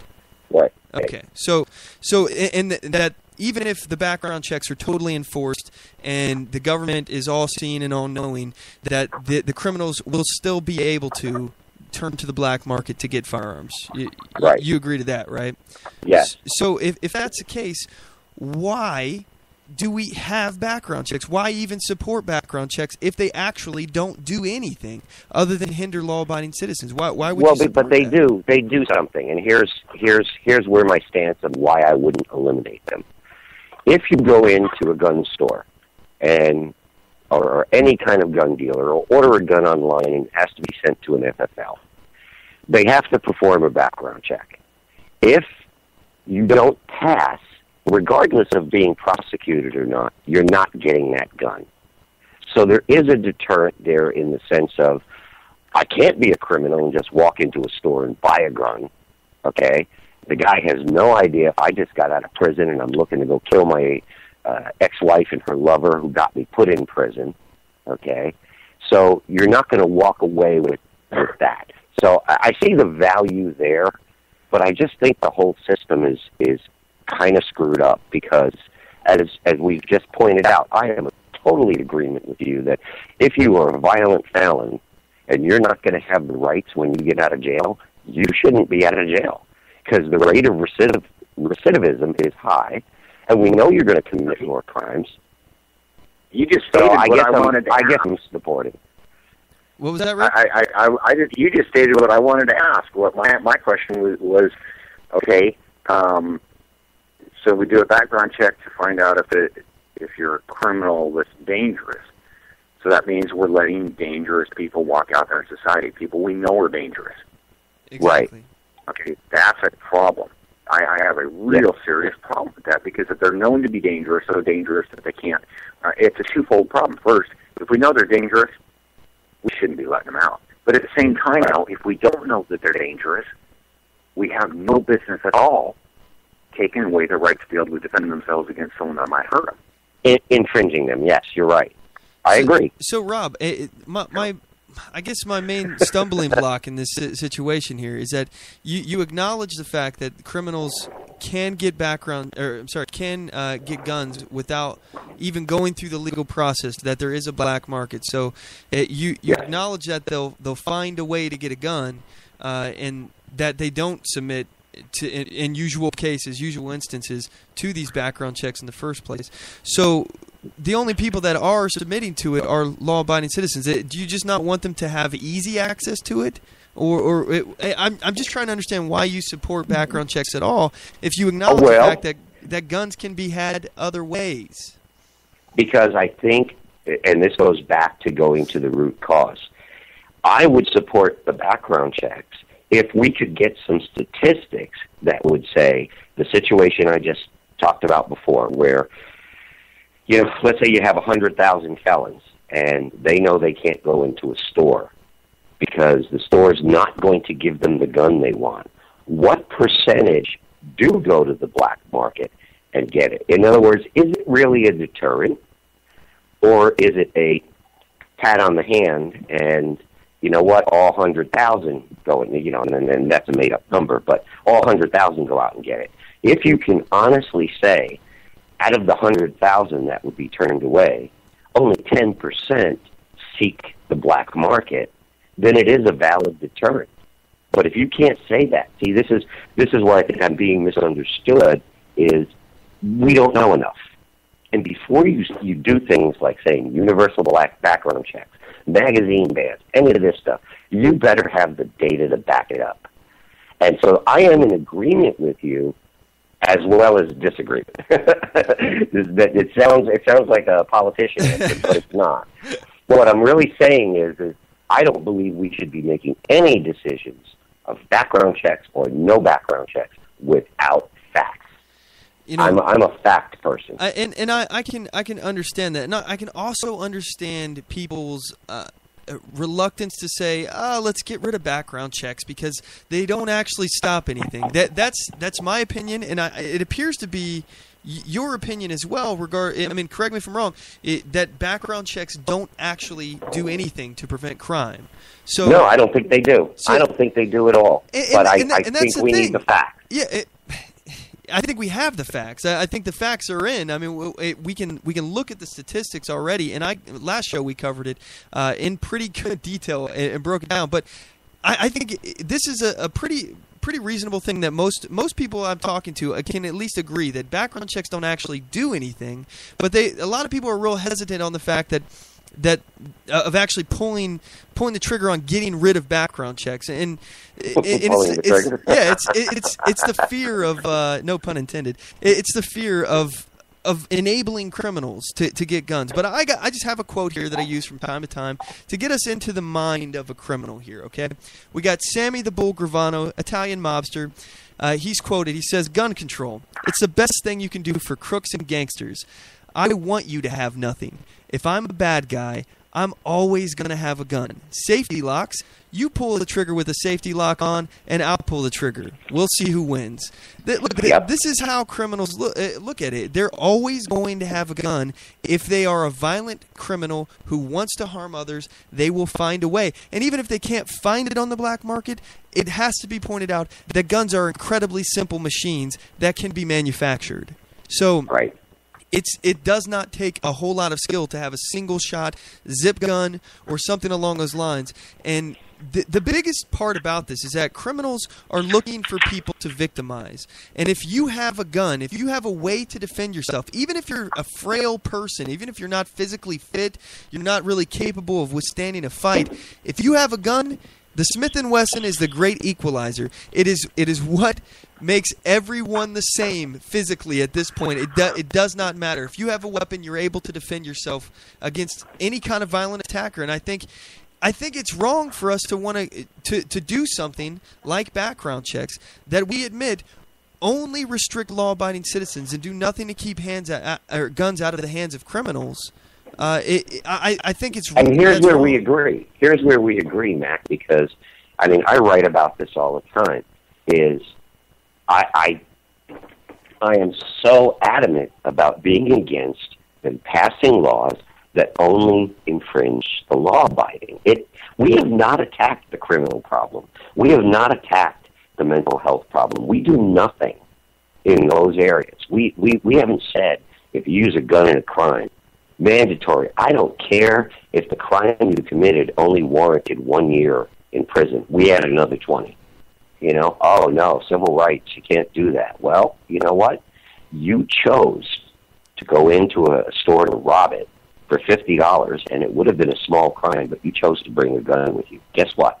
20 extra years. And I'm just making that up. I actually like that idea, and I've said before in the past that there should be some kind of qualifier.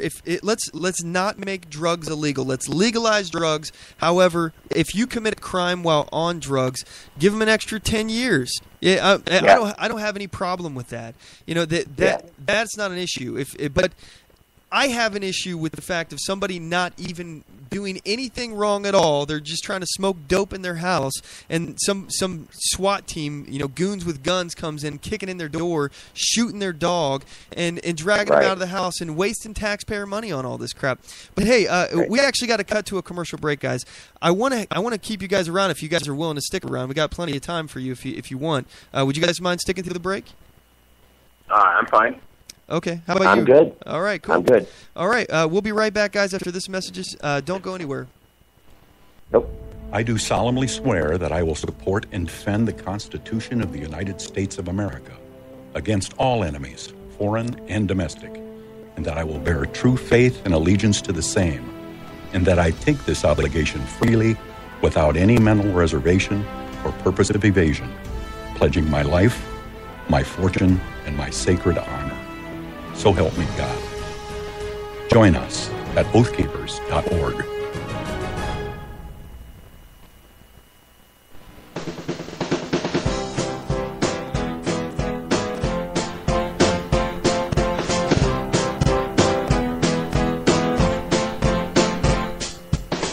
Support On The Move. Help us make this podcast bigger and better. You can do this by going to our store and purchasing one of our hundreds of products. All designs are original and made for patriots like you. Just go to cafepress.com/OnTheMoveShow. We appreciate your support.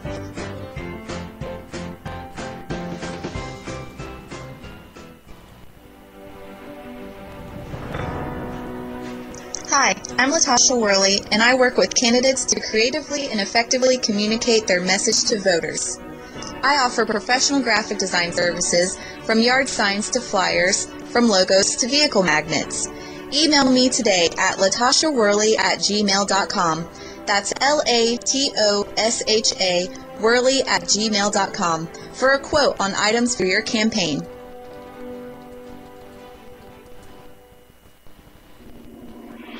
Broadcasting from deep within the heartland of free America, where liberty still shines bright. You're listening to On the Move with Mac Worley III.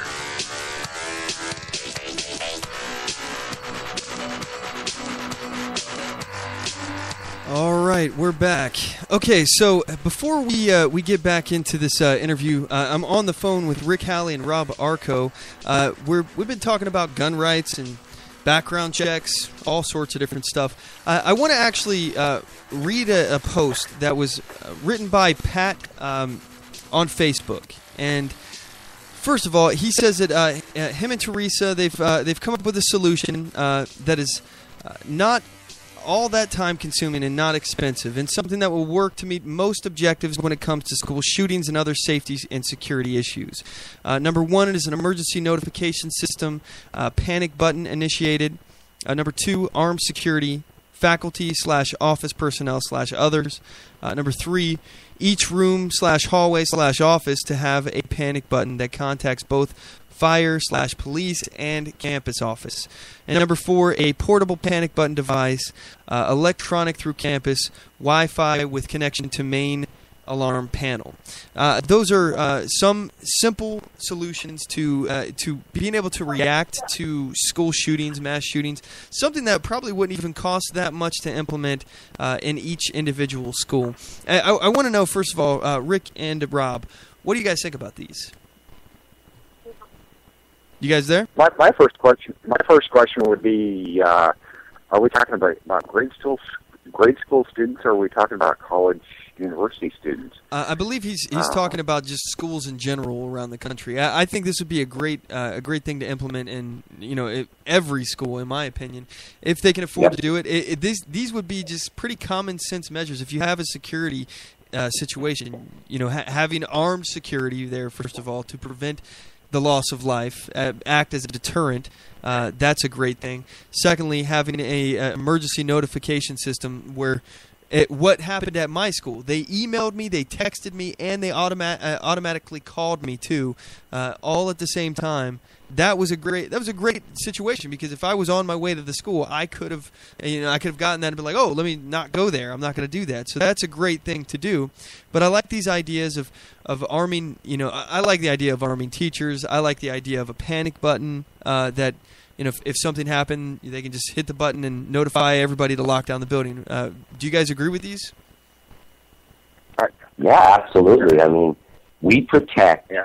Think about it. You go to a ball game. You go to a circus. You go to I'm thinking of a fair.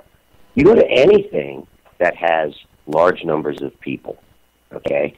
And you have armed security. So our most precious asset, our children, why aren't they protected? Why aren't schools set up in such a way that they have outward-only fire doors, but you have to funnel in through a main door? And that's where your security is. Stop it before it gets to the kids. Mm-hmm. And it doesn't make sense to me that instead of doing those kinds of things, they slap a gun-free zone sign on the school and say, oh, well, that'll keep people away. Are you kidding me? I want the teachers armed. I want security there. And I only want teachers armed who are comfortable with it and are familiar with it and safety conscious. But, hey, there has to be some number of that population of the teachers who are pro-gun. And as far as where I stand on teachers being armed, I don't have any problem with a teacher who wants to be armed, who understands the safety precautions that you need to take when you have a firearm. I don't have any issue with that, with them being armed while they're teaching in a concealed fashion. I don't particularly think it's a great idea to have them be armed openly. I like the idea of us not knowing specifically which teachers are armed and which ones aren't. So, true. I think that's a good deterrent effect. I think it depends on that. I think it would kind of depend on the students as to what students we're referring to. My only concern, and I have to agree with pretty much agree with everything as a good idea. The only concern I would have is when we reach the level of college and university students, where these students are old enough to be responsible for themselves. When they have get to a point to where it is their responsibility to protect themselves, they should be afforded that ability. And I don't. My concern would be having something like that being used as an excuse to prevent them from doing so.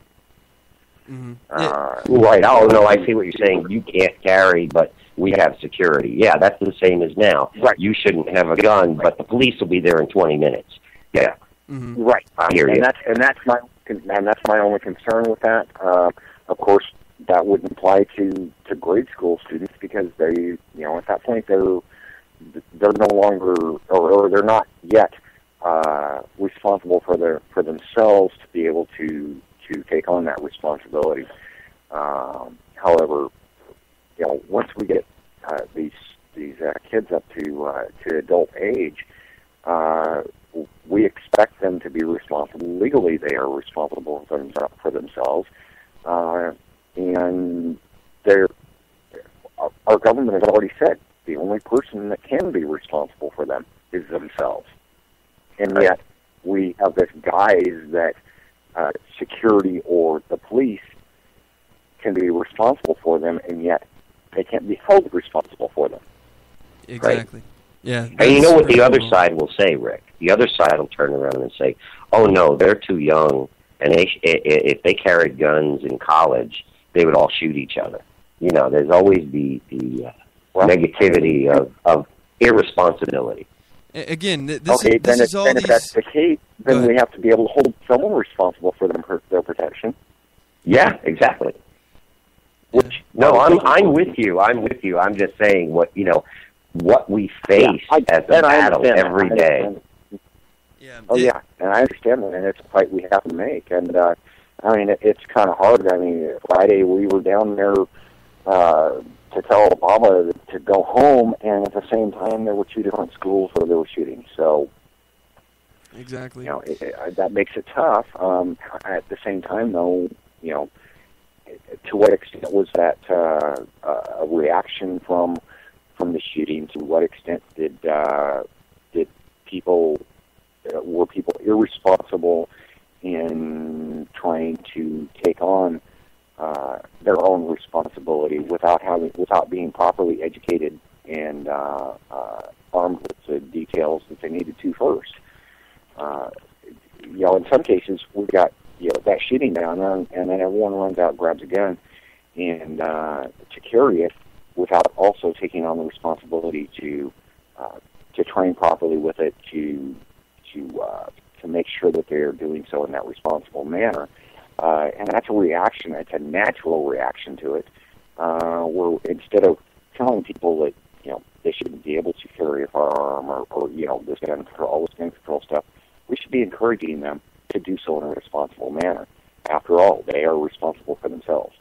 So I've got 2 points that I want to get to here real fast. The first one, I'm looking at a post on Facebook from Pat, the guy who was talking about the panic buttons and whatnot, his plan for school shootings. He also created a Facebook page. It's Roseburg Candlelight Vigil. He's created this page for an event.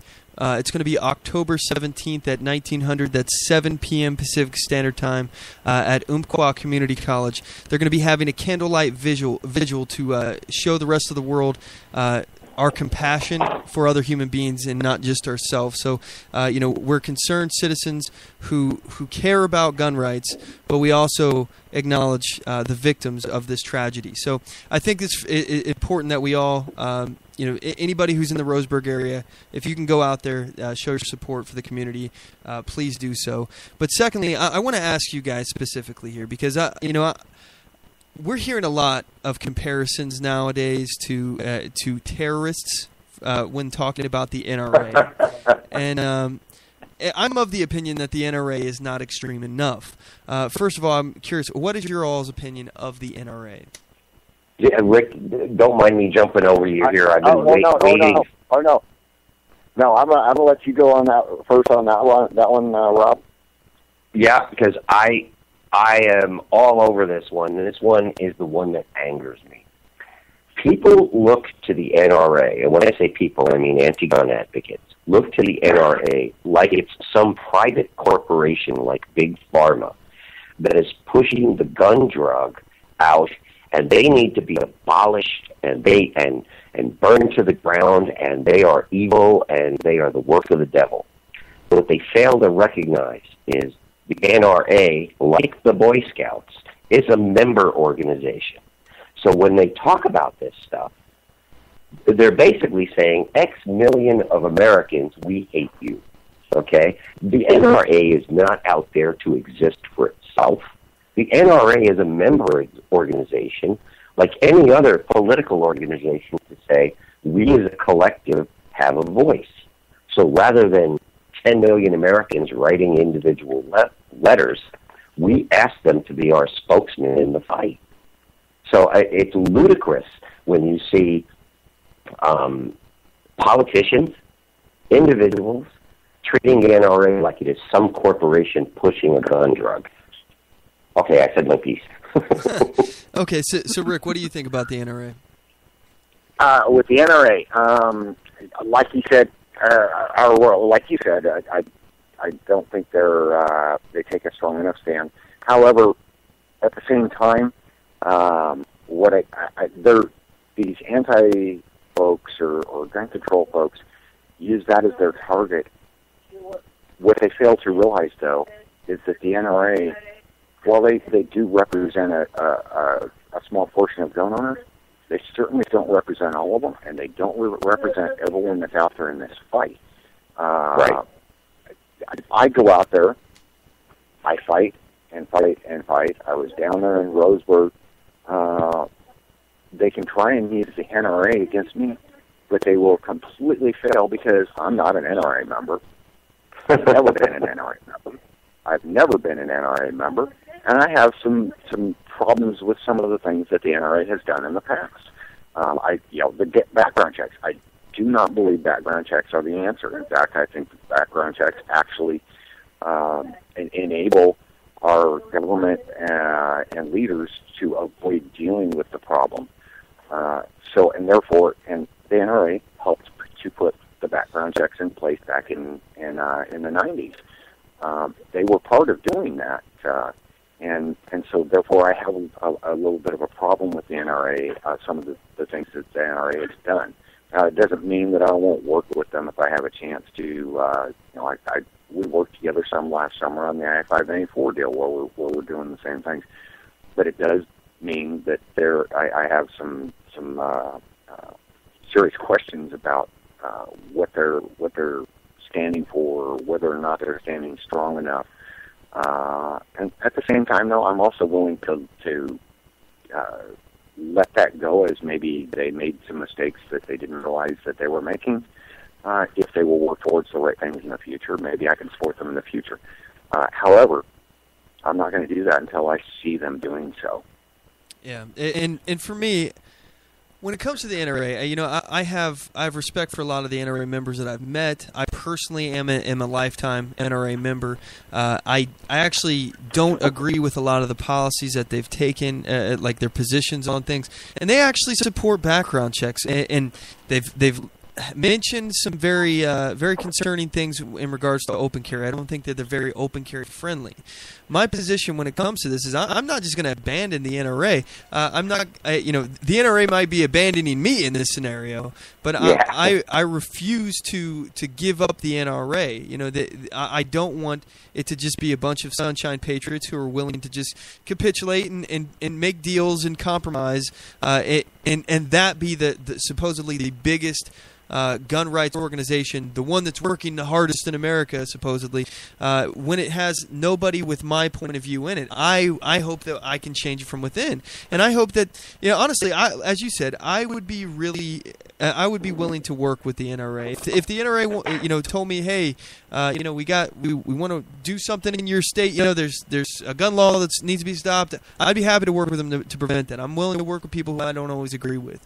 However, I won't promote them unless I hear some differences of opinion. Like, I'm not going to say go out and join the NRA until I hear them take back their comments regarding open carry.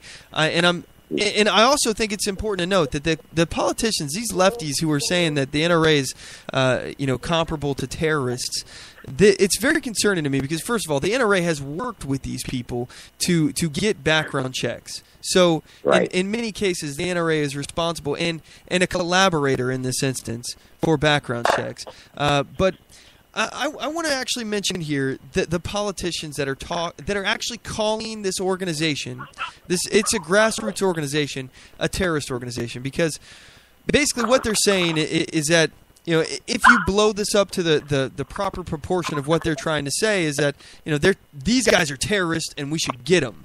We should get them for being terrorists. They're the scapegoats for all of our problems right now. Go get the NRA. They're terrorists.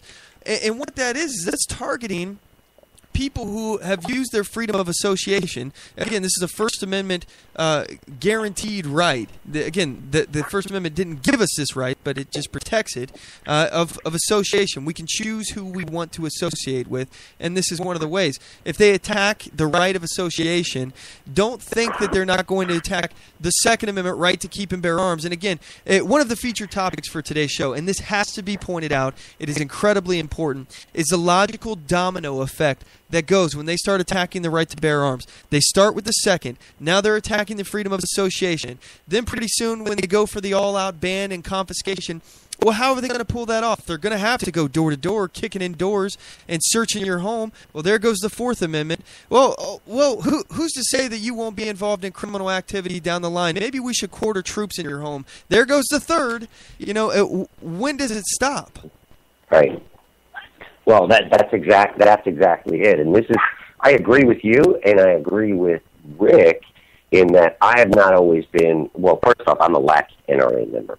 I'm not in agreement with everything they do. My point was not about do they always do the right things, do they not always do the right things, but it's the association that you just spoke of that angers me that if I am an NRA member, I'm classified as a terrorist by these people. If I'm a constitutionalist in some parts of our state, that classifies me as an American terrorist. By being a constitutionalist, that's amazing to me.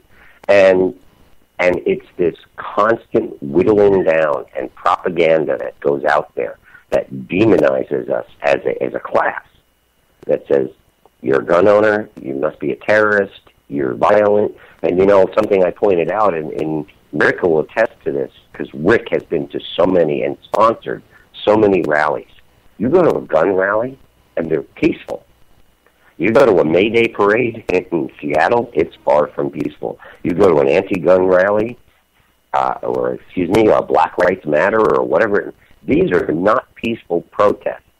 So the people who are most against gun owners are violent, while the people who are gun owners are nonviolent. How do you account for that? Yeah, and I mean it's a perfect example of who not to listen to.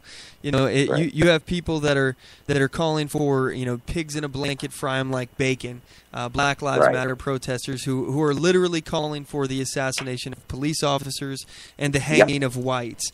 It's very disconcerting to me when people can't see what is clearly evil and what is clearly somebody just who wants to be left the hell alone. And it just blows me away that, I think one of the biggest reasons why so many people stay quiet about these kind of things, so many gun owners, they just don't speak up, is because they don't have the ammunition to fight back. You don't want to get into an argument and feel like you've been made out to be stupid and you don't have the right answers. That's what I try to do here on the show, is to arm you guys, with the information, members of the MacPack out there in listener land. That's why last episode we were talking about the statistics. This episode, I want to focus on the philosophy, and that's what we're going to be doing in a third hour here. But we're actually about to wrap up this segment. Rob, Rick, I really do appreciate you guys joining me on the show today.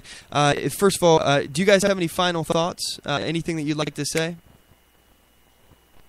I do. A lot of this, we discussed the background checks and, these different things. Something that I really want to do, though, is we were out there Friday standing for the people in Roseburg there. I want to make sure that everyone keeps them in your thoughts and prayers. That community needs our support because that was a tragedy, and I do not want us to get up too far away from that and not reflect back on that and remember that when we were down there for them, to try and do our best to make sure that it was peaceful and that they had their wishes respected. They didn't want it being being politicized, and that's what we tried to do. I think we did all right at that. We certainly tried. So that's where I would leave it, at least for me. Yes, sir. So, Rob, did you have any final thoughts? Yeah, just real quick. First, Mac, I wanted to thank you for having me, and Rick, thank you for inviting me along. I thoroughly enjoyed the dialogue tonight. And Mac, I plan on being a follower of your radio show. I did want to add about Roseburg, Oregon, for people to understand that these people's lives were forever changed on October 1st. And to think that, well, now there's a time of mourning and a time of healing. They will never heal. The families will never heal. It will always be a part of them. It may lessen, but our point in going out there was saying, we support you, and anybody who would stand up on a soapbox and use your tragedy was just pouring salt in your wounds. So we honor you, we pray for you, and I hope people understand that, when we fight for our gun rights, it's not to do something negative for this country. It's to protect the people in this country. We actually care. So again, thank you for having me, Mac. Oh, well, thanks for joining us. It's been my pleasure. By the way, if you guys out there in listener land, if you would like to get more information about Gun Rights Coalition, that's Rick Halley's group. That's facebook.com/groups/Gun Rights Coalition, or you can just search Gun Rights Coalition on Facebook. Rob, do you have any social media, website, all that good stuff that you'd like to share? Yeah, we do. It's also a Facebook site. It's called American Rights Movement. All right. Yeah, guys, check him out on Facebook, and thanks so much for joining us, guys. Hey, thank you. Talk to you later, Rick. All right. Bye-bye. Take it easy, guys. Bye-bye. All right, guys, so at this point, we're going to go ahead and cut to a quick commercial break, and when we come back, we're going to enter into the the third hour of the program. This will be our overdrive hour. I've got a few other featured topics that we're going to get to, so anyway, you guys don't want to go anywhere. We'll be right back. Oath Keepers is a nonpartisan association of current active duty military, reserve, guard, veterans, peace officers, and firefighters who will fulfill the oath we swore, with the support of like-minded citizens who take an oath to stand with us, to support and defend the Constitution against all enemies, foreign and domestic. So help us God. Join us at oathkeepers.org.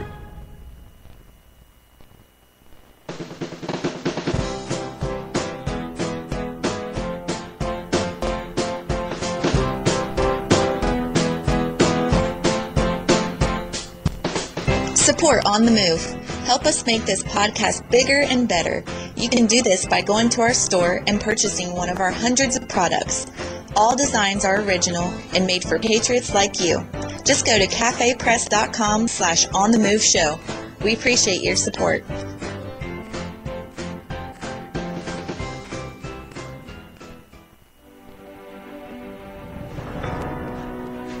Hi, I'm Latasha Worley, and I work with candidates to creatively and effectively communicate their message to voters. I offer professional graphic design services, from yard signs to flyers, from logos to vehicle magnets. Email me today at latashaworley@gmail.com. That's LATOSHA Worley@gmail.com for a quote on items for your campaign.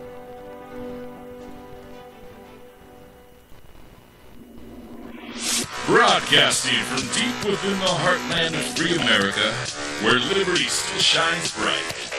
You're listening to On the Move with Mac Worley III. Hello, MacPack. Welcome to the third hour of the program. This is our overdrive hour. Not sure how long this is going to be. We may go to the full 3 hours. We may not. I got a lot of stuff that I'm going to try to get to here. I got a WashingtonPost.com article written by Eugene Volokh. This is October 3rd of this year, I believe. The article is titled, "Do Citizens, Not Police Officers with Guns, Ever Stop Mass Shootings?"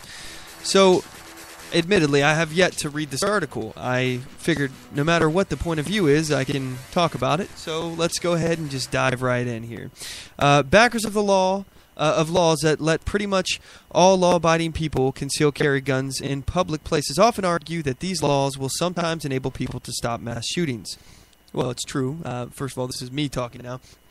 That is absolutely true. It has. We have evidence where it has happened before. And also, it just needs to be pointed out that if an armed person is there and takes out the perpetrator of the crime after he shot maybe one or two people, it's not really a mass shooting now, is it? Even if the intention of the criminal was to have mass casualties, he was prevented.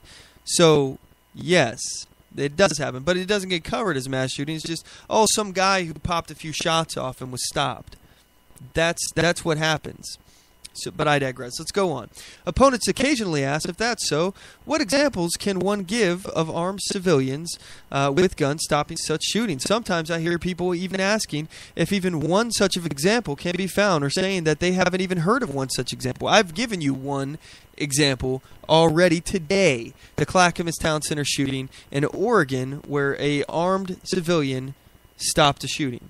So, Anyway, the article continues a little later on. It says, still, for whatever they are worth, here's a list of some incidents which deliberately exclude killing stopped by people who were off-duty police officers or police officers from other jurisdictions at the time of the shooting, as well as some other cases which struck me as borderline. His first incident in Chicago earlier this year, an Uber driver with a concealed carry permit shot and wounded a gunman. His name was Everardo Custodio, who opened fire on a crowd of people. All right, you know what? Actually, since we're doing this, let's go ahead and do this full swing. We're going to go ahead and enter into our weekly segment that we haven't done in a long time, but it's called the Weekly Defender. Here we go.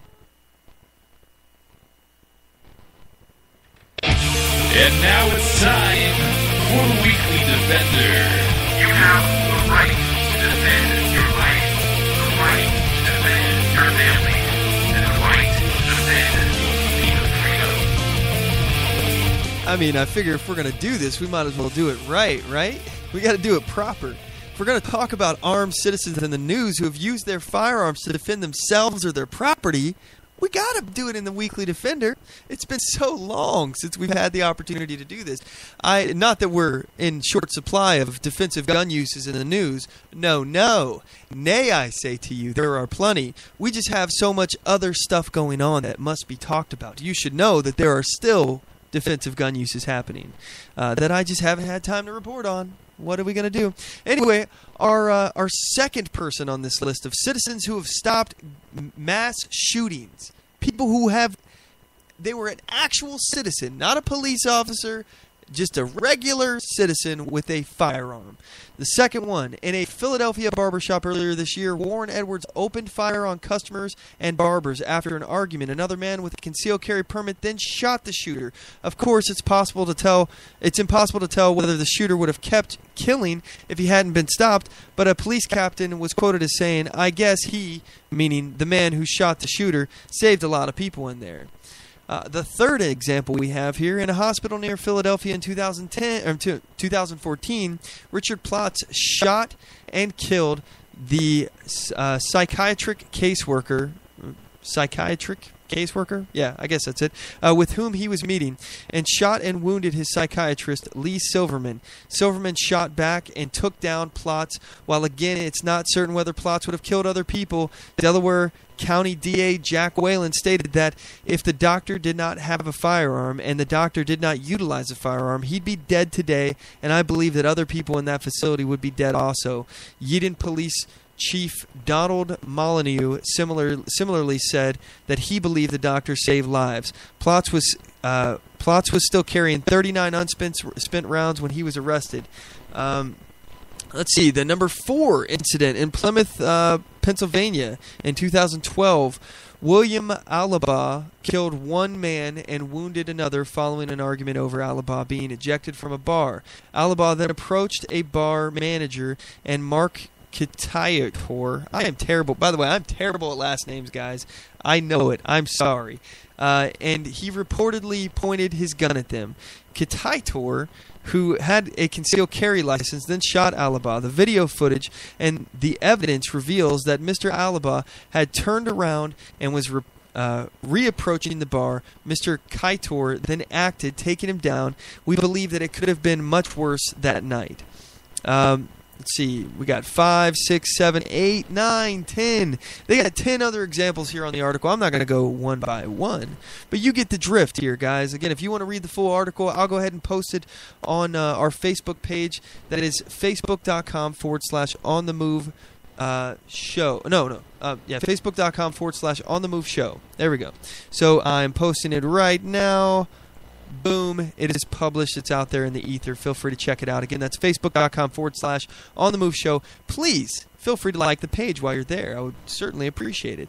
Anyway, a lot of other topics that we're going to get to here. So let's see. What's the next on the agenda? Let's take a look at these featured topics, see what we haven't got to. We covered Hillary's call for more gun control. We talked about how the left compares the National Rifle Association to terrorists. Oh, more details on the Hillary email scandal. Well, you may be familiar with a gentleman named Trey Gowdy. Trey Gowdy, he's conducting the investigation in these emails, and he's been releasing information. Now, Hillary, she has already said that she did not send or receive anything that was classified. There was no classified material in there whatsoever in her emails, which we know that's a lie. I've already talked about it here on the air that she's lied. She's given mistruths and just outright lies in some cases. But let me go ahead and find the article here. If I can track this down here. It's not going to be on. I'm going to look it up on YouTube here because she says that she did not send any classified material. But this is important because Trey Gowdy just said that she has not only received information about that she was getting intelligence from that could do harm to national security if this information was released. And again, it doesn't matter what it was classified as. If the email doesn't say that this is top secret material, it doesn't matter. It doesn't matter if it was labeled secret. It's the information. If it poses a threat to U.S. national security. So Trey Gowdy says that not only did she receive an email from, I believe, Blumenthal, who identified this person that they were receiving intelligence from by name. By name. She not only received that, she forwarded it out. So that debunks her claim of both not sending and receiving classified information. 1 second here. Hillary did not receive classified. Okay. Let's see if I can find anything here. I did not have... first one, I did not have textual relations with those people. That's funny. Okay, Hillary says she did not send any classified material. It's a personal account or a government account. I did not send classified material, and I did not receive any material that was marked or designated classified, which is the way you know. All right, hold on. Let's pull back on these reins real fast. First of all, she did send classified material. That is fact. The fact that she didn't receive anything that was marked classified just means that people failed to mark it as classified. Again, it is not what it is labeled. It is the information. And again, even in unclassified information circles, if we're talking about just simply unclassified information, there's such a thing as a mosaic theory. If the information, even though all the information you're talking about is unclassified, if you release enough of it that it can paint a picture that could be dangerous to national security, it could be in violation of this mosaic theory, and you could be in trouble. You could be in real trouble. Now, the point is, nothing's going to happen here, but I'm just using it to illustrate the hypocrisy here, the ridiculousness, okay? These people, first of all, they claim that they give a crap about your safety, your security, while they're doing all these things to obfuscate what they're really doing behind the scenes. Clinton is not setting up an email server out of convenience. How many of you think it's more convenient to set up an email server than it is to use one that is given to you? And we already know that she lied about it being for the purpose of simplicity because she didn't want to carry more than one devices. She was at a meeting for women talking about how many freaking devices she carries. She's like, oh, I got this iPad here. I got this tablet. I got this other thing. I got a BlackBerry. I use all this stuff. I'm hip. I'm cool. I'm jiggy.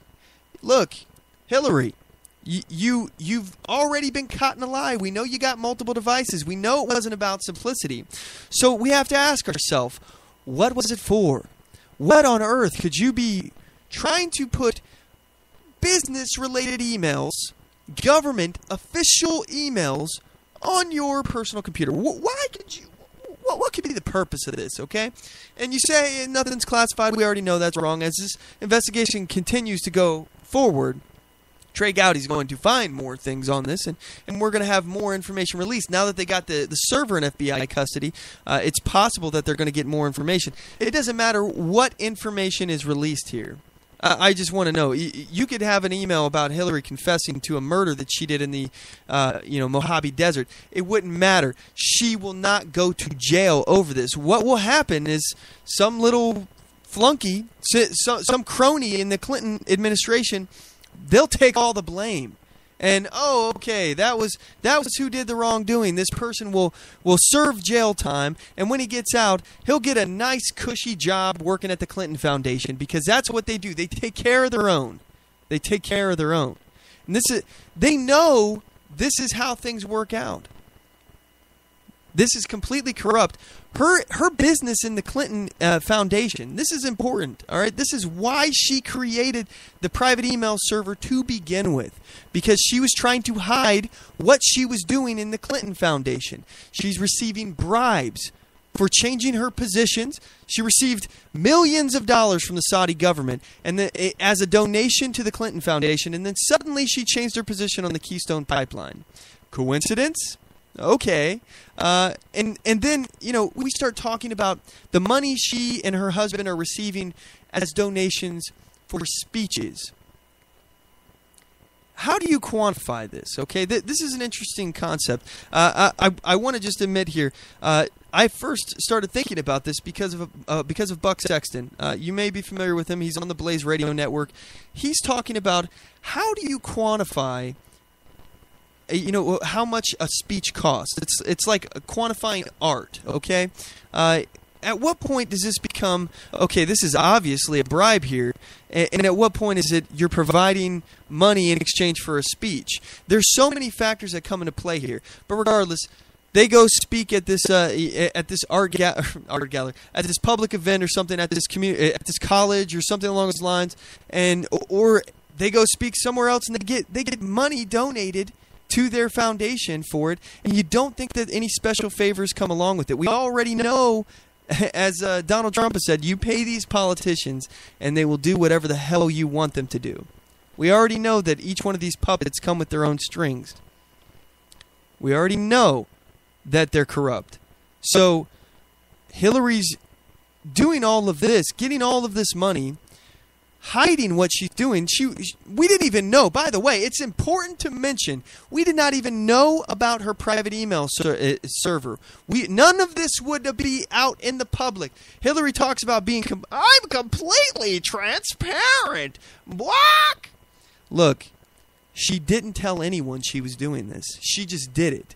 She just went for it, even though no one in the government has done this before. No sitting secretary of state, has ever had their own private email server. But she claims that she's transparent while simultaneously never mentioning the fact that she even has this private email server. And the only reason we found out about it is because it was hacked. All right, a hacker got the information about this from Blumenthal. I believe they hacked Blumenthal's email, and then they looked at the address that they're getting emails from Clinton, and they're like, "Oh, Clinton has her own email server." Okay, we didn't know that. This is breaking news.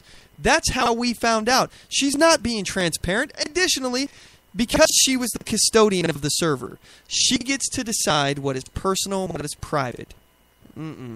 This is wrong. This is wrong. This is wrong. This is wrong. You should not be allowed to determine what is personal and private when you took the steps to make your own private email server and to commingle your personal and private emails. Your private emails along with official government business. So when you have chosen to do that, FOIA should apply. The Freedom of Information Act. We should be able to see everything that goes on when you make the decision to commingle official business with personal private emails. That's your decision to do. You should have had your stuff separated. But no. Because she was this custodian, she gets to choose what is personal and what is not. And she took the liberty of deleting, all the personal stuff, which was 30,000 emails. 30,000. We're led to believe this is about yoga. It's about boring stuff. Oh yeah, right. Well, I hope that Trey Gowdy's investigation comes to the bottom of this, just so we know, and it's out there and it's irrefutable. The left, the media, the mainstream media will provide top cover on this, and there's no way she's going to be prosecuted. As I said, Obama will use his prosecutorial discretion and decide to basically nullify that law, and there won't be much we can do. Or if anybody does get prosecuted, it'll be a little crony at the Clinton, in the Clinton Foundation, someone like that. They'll serve Clinton's time and then get rewarded with a big paycheck, for the rest of their life. So that's where this investigation stands. I hate to bring you guys down. I hate to to really be a Debbie Downer here, but honestly, that's where I stand on it, and I don't think that we have any real recourse in this. That is, unless we're talking about at the ballot box. And I think it's important. We can't take another 8 years of this administration. These politicians, these lefties who are supposedly these do-gooders, and this leads us into the next topic of the conversation about how they don't really care about you, okay? They claim that they believe in certain things like transparency. Well, if you really believe that you were transparent, you would not take steps to obfuscate what you're doing. You would not do what you're doing. If the Obama administration really, for example, here's another one, if they really cared about gun deaths and gun violence, they would be enforcing the laws that we have on the books rather than using prosecutorial discretion to not enforce those violations, therefore putting us in more danger. They would not be for background checks. They would be for keeping dangerous felons off of our streets. They're not for global warming, information about global warming, awareness on global warming, stopping global climate change or whatever they're calling it now. I mean, first it was global warming, then it's climate change, maybe global cooling, weather weirding. Who knows? If you just obfuscate the language and you get really Orwellian with it, no one really knows what the hell you're talking about now. Yeah, but these people, they say that they're for these things. But let's also follow that out to the logical end. If the lefties like Hillary and Al Gore and Bill Clinton and President Obama, if they really gave two craps about climate change, if they really cared, because let's keep in mind here, okay? If we're going to follow this logically, they believe, as Obama has said, that climate change is the biggest threat to U.S. national security. Climate change. Not Russia, not Iran, not the debt that we have with China, none of that. No. Our biggest threat is climate change. Well, climate changes. I don't know if you guys are aware of that, but it's called weather. Weather happens, all right? Sometimes weather happens. And there's really no actual data. No, if we look at the past 18 years of statistics, by the way, from the satellites, all right, they're monitoring the weather and the temperature on the planet. There is no substantial evidence of warming on our planet within the last 18 years. There's no evidence of that. And then additionally, if you talk about carbon, because carbon dioxide, all right, the EPA, they label this as a pollutant now. Carbon. And when you think carbon, that sounds dirty, right? You think of like coal. But no, we're talking about carbon dioxide. When I breathe out, when you breathe out, when we breathe in oxygen, out, carbon dioxide. It's not dirty. That's not a pollutant. That's plant food. Plants need that to survive. But it's important to know, this so-called pollutant, this so-called toxic chemical that we're polluting our air with, excuse me, that is supposedly increasing the temperature on our planet. That's how they're saying man-made climate change is occurring, is that we're releasing carbon dioxide into the air. And I know it sounds dirtier when you say carbon, but no, it's carbon dioxide into the air. All right? And that has this kind of, it's like a reflective quality of the heat. It traps the heat into the atmosphere so it can't escape. And then when they talk about how the ice melts and the ice attracts heat the ice reflects heat, and since there's less ice, that it's not being the sun rays aren't being reflected away, and there's more water, so therefore because there's more water it will attract more heat because it's a dark color, blah blah blah blah blah, even though there's no evidence that the ice caps at our north and south pole, they're not melting. The pictures that they show 1 year, oh, look at all this ice, and the next year it's gone. They don't tell you that they took a picture in the summer. In case you aren't aware, ice melts in the summer. Just throwing that out there. But back to this carbon point, it's important to note that there is no scientific correlation between however many parts that you put into the atmosphere of carbon to be able to relate it to how many degrees the temperature will rise. There's literally no correlation. You can't say that if you add this many million parts of carbon into the atmosphere that it will increase the temperature this many degrees. You can't say that. No scientist can tell you that. Therefore, this is a guess. This is a guess. And the fact is, they've been guessing for years, and they've been showing the numbers that they put into these computer models. The computer models, they're wrong every year, and then they change their numbers, and they say, we're right this year. This year, we're right. And then they find out that they're wrong. That's the beauty when it comes to climate change, is that you can always go back and look at the numbers and see what were they predicting at this time 5 years ago. You know, Al Gore was saying in 5 years we wouldn't see snow. There would be no snow. He doesn't mention that anymore because guess what? It's still snowing. Still snowing. So, anyway, they don't really care about climate change, okay? I know I kind of went into this kind of far. I went into this rabbit hole, but they don't care about it. And it's evident with the fact that if they did care, if they actually believed that what they were doing, their activities such as flying around in these jets, private jets, pumping more CO2 into the atmosphere than you and I use in an entire year, all right? These guys are flying all over. Just in one trip, they're dumping more into the atmosphere than you and I do in an entire year. But let's put that aside. They believe that if we continue at this rate, everyone on Earth will die, okay? So they're the biggest culprits of climate change in their own minds. I mean, if carbon is really that bad, they're doing more to harm the environment than all of us. So they either, A, don't give a crap about this and they really don't care about climate change, the climate change movement, or they are so selfish that they want to get from A to B in luxury that they're willing to let us all die.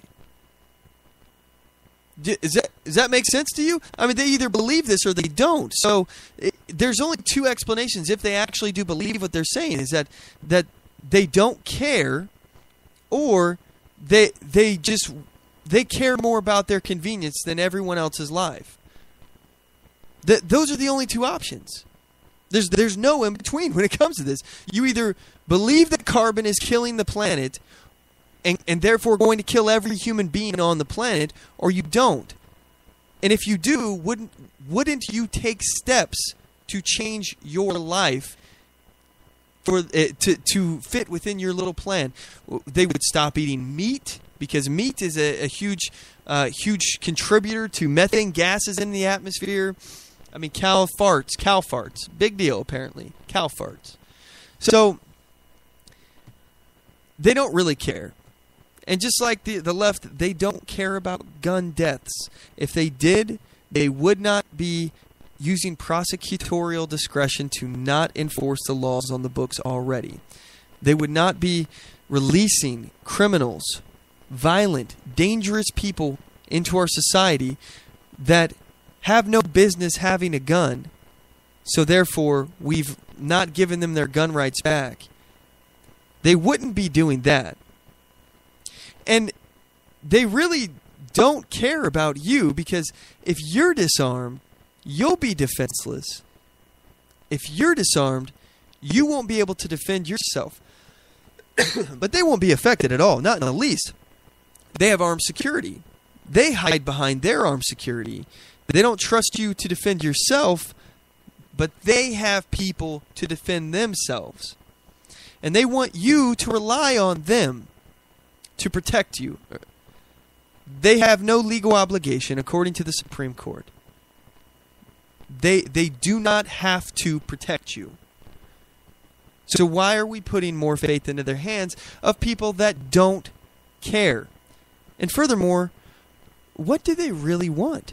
If it's not about protecting you, if it's not about making you safer, then what is it about?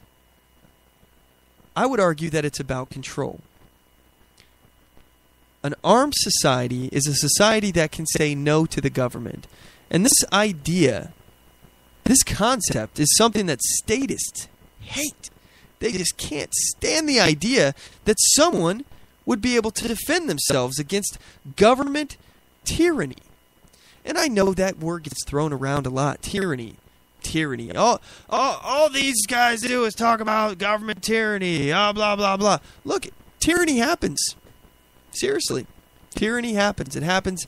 It's happening every day in this country, by the way. You know, I've mentioned several times about why it's so dangerous to go out and be a gun rights activist, why it's dangerous to go out and try to prove that there is a police state.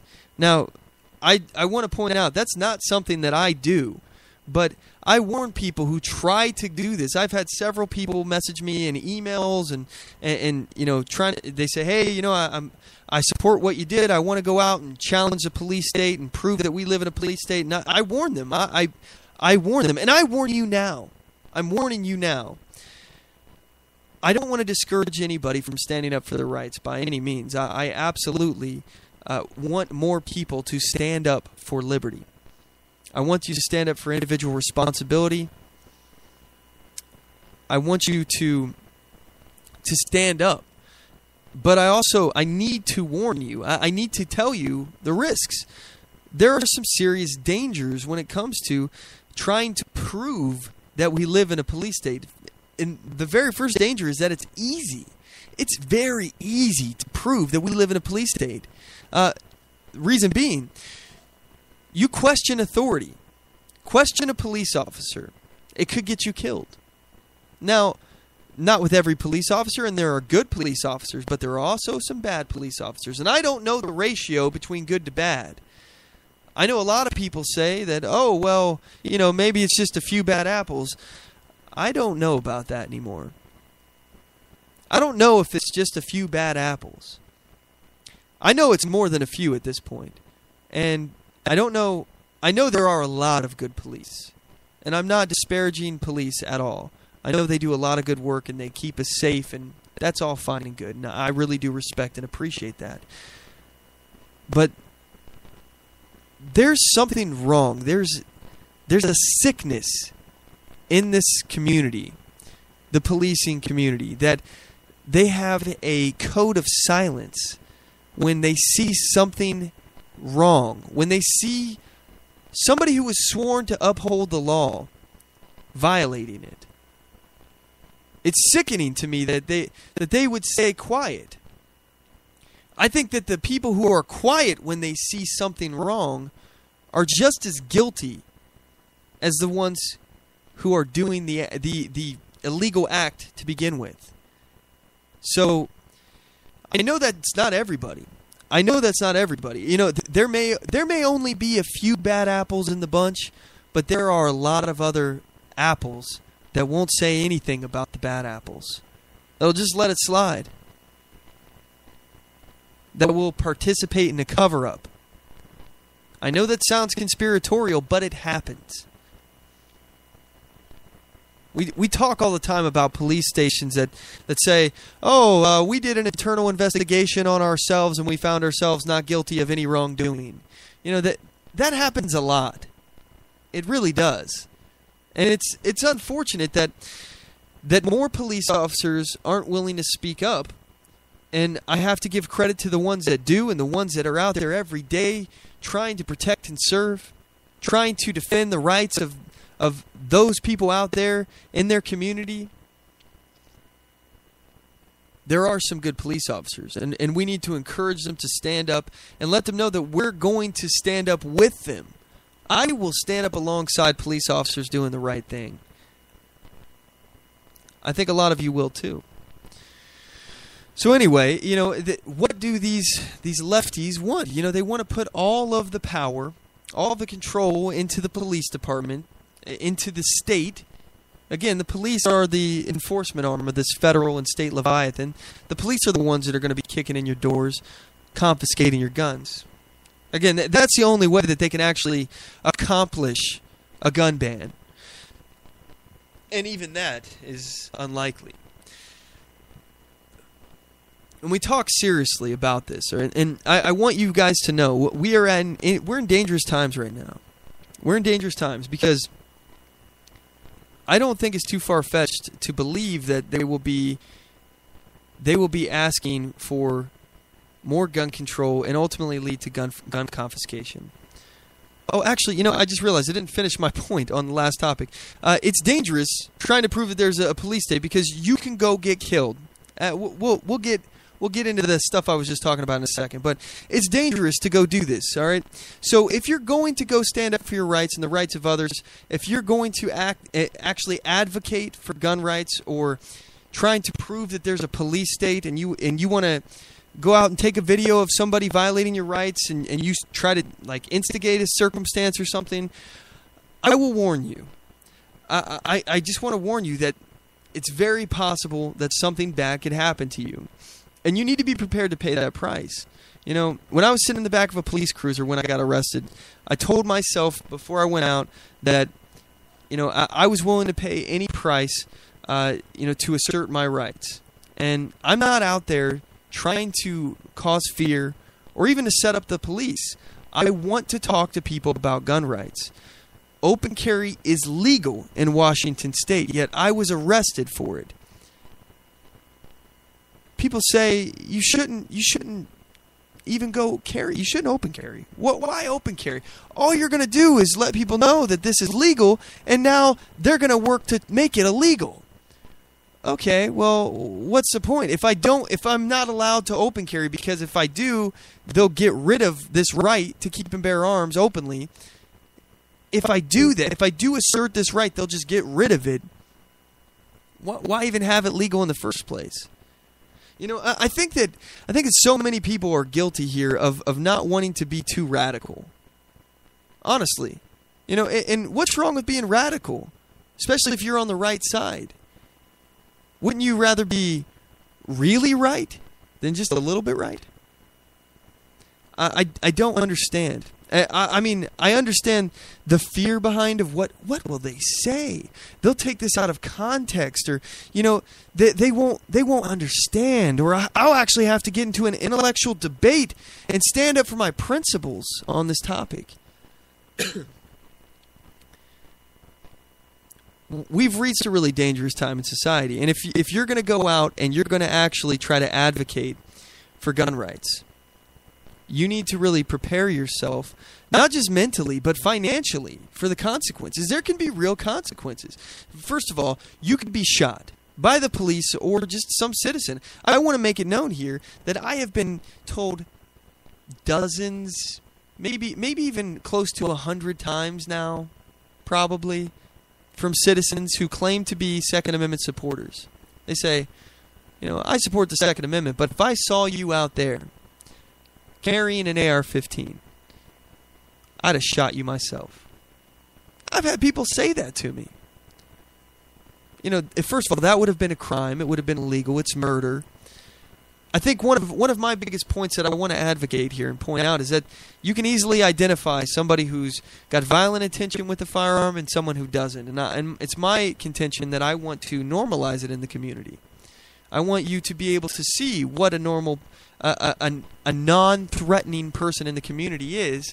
So you're not just scared out of your wits just because you saw a gun in the community, which is completely lawful. It's unreasonable for you to be threatened by an inanimate object when it's legal to carry that object. So therefore, you need to get used to seeing it and be able to differentiate what is a good guy and what is a bad guy. But we risk, when we go out there and we go do that, we risk being shot by police who overreact and over-respond, step outside the bounds of the law and start enforcing emotions rather than the law. Additionally, the risk that our fellow citizens pose if they shoot us for no reason at all, as I've been threatened several times. But in addition, as I mentioned, financially, it costs a lot of money to defend yourself in court. So I just want to give you guys a warning. I hope you all go out there and take this up for yourself, pick up the mantle, carry the torch, so to speak. But just know that if you do, there may be consequences. And the punishment is in the process. The punishment is in the process. I cannot drive this home enough. They can drag your name through the mud, put a conviction on your record, or at least an arrest record now. That way every time the police pull you over, they see that you have a history of being arrested for gun charges. And suddenly they treat you differently when they pull you over. Suddenly, things are dramatically different. Maybe you won't be able to get a gun again because you've got a conviction on your record that's gun-related. Maybe you won't be able to get a concealed carry permit, as is my situation now. I have a conviction on my record that I'm working to overturn. We're in the appeal process on. But because I was convicted, it's very likely I won't be able to get a concealed carry permit in Kentucky, where I currently am. And it's impossible. I would not have been able to, with this conviction, to get a concealed carry permit in Washington. Therefore, the only method of arming myself outside of the house is openly carried, which is why I was arrested in the first place. And I can't open carry because if I was arrested again for no reason at all, for not violating the law at all, which is what happened before, completely within the bounds of the law, if I'm arrested again for anything, they have 365 days of a suspended conviction hanging over my head that if I get arrested for jaywalking, I go to jail. I go to jail for a year. How is this right? We talk about the right to keep and bear arms shall not be infringed. How is this not infringing upon our rights? It's unbelievable to me. But we live in dangerous times, as I was saying. The more that we go out and we talk about this, I think that we need to understand that we need to stop worrying about what people think about us and do what's right. I don't mean to pick on Rob, who was on our show, Rob Arco. He was just on our show a second ago. I don't mean to pick on him, but it's a perfect example of what I'm talking about. He says that gun background checks don't do anything to prevent crime. He acknowledges that. He acknowledges that criminals find other ways to get guns, and that criminals don't submit to background checks. Therefore, these are only hindering law-abiding citizens.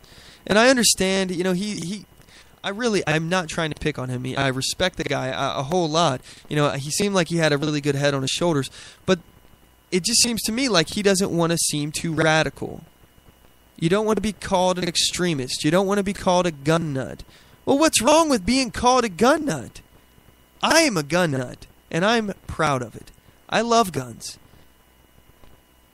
I really do. Guns are a symbol to me of freedom, individual rights, personal responsibility, defiance against tyranny. They're a symbol of freedom. They're a symbol of this country. This country was founded upon this right to keep and bear arms.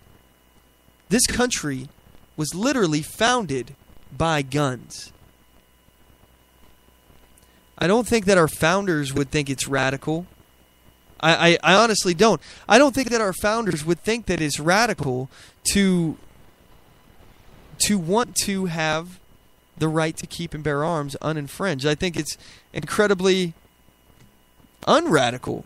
I think it just makes sense. And you know what? Actually, this reminds me of a video that I saw. This is Steven Crowder's Louder with Crowder. He did a clip here on YouTube about what the liberals may... this is basically how the liberals think that the Second Amendment was written. This is the interpretation of the thought process that went on when the founders were writing the Second Amendment. Here it is. Is the Second Amendment just for muskets? You might be asking yourself if you're an idiot. So we've heard the argument countless times from gun control advocates. I think the Second Amendment is in the Constitution so that we can have muskets when the British people come over in 1800. We used to have those guns when we were, back in the day when you needed to go hunt and everything like that. You don't need those guns nowadays. Again, the argument here is that the Second Amendment exists so Americans can overthrow the government. That is a view. It is a radical view. Well, I don't really think that's a radical view. It's actually not a radical view when you think about it. If the government steps out of line, and I'm not just talking about just for no reason at all. If let's say, for example, what would be enough? And this is actually a genuine question. What would be enough? What's your line in the sand? Because I'm telling you right now, lines will be crossed. Lines will be crossed. You put your line in the sand now. I want you to just think, what could happen? You don't have to call in. You don't have to put it out there on Facebook or anything. In fact, I would probably prefer it if you didn't, because you'll be labeled and classified as a terrorist. Oh, domestic threat, blah, blah, blah. NSA will definitely be watching you. You know, if they're not already. You're on the list. Don't worry. By the way, if you're on the list, I'll see you guys in the concentration camps. I call top bunk, okay? So, where's your point? At what point do you stand up and say, no, this government's gone tyrannical, enough is enough? Just think about that for a minute. But anyway, that was actually the wrong video. Here's the right one.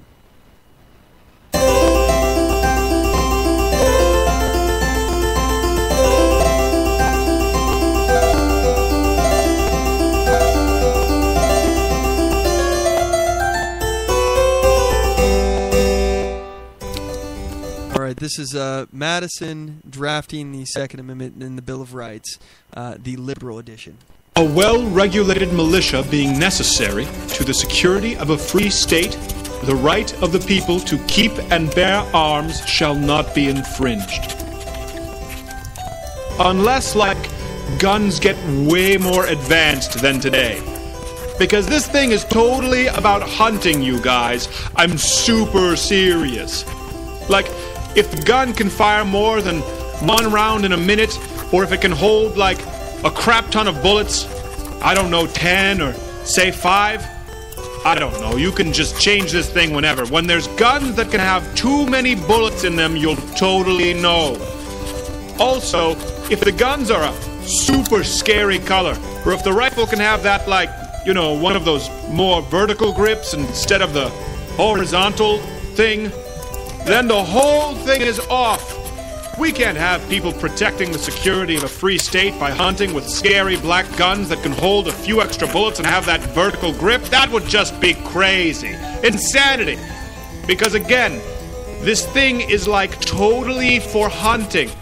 I'm as serious as scurvy, people. Anyway, you guys can check out the rest of that video at Steven Crowder on YouTube.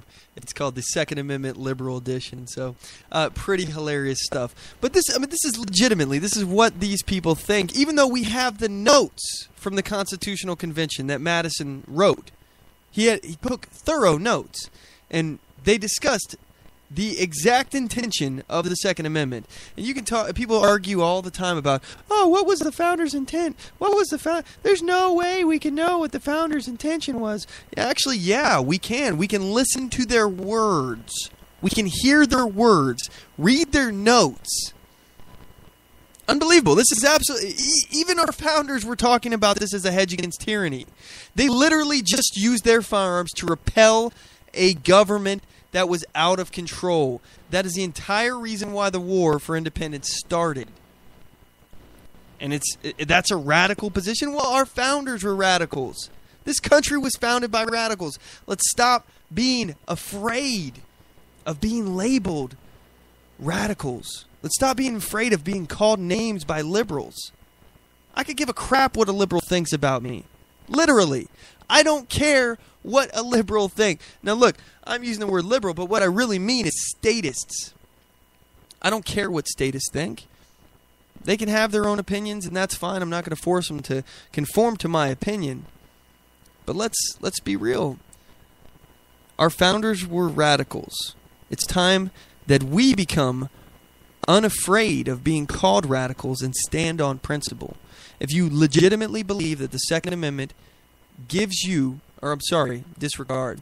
If the Second Amendment secures your human, natural right, or God-given right, it's just simply they're enumerating this right that exists to keep and bear arms. If you actually believe in the Second Amendment, then you believe that it should be uninfringed, because it says shall not be infringed. And it's just not...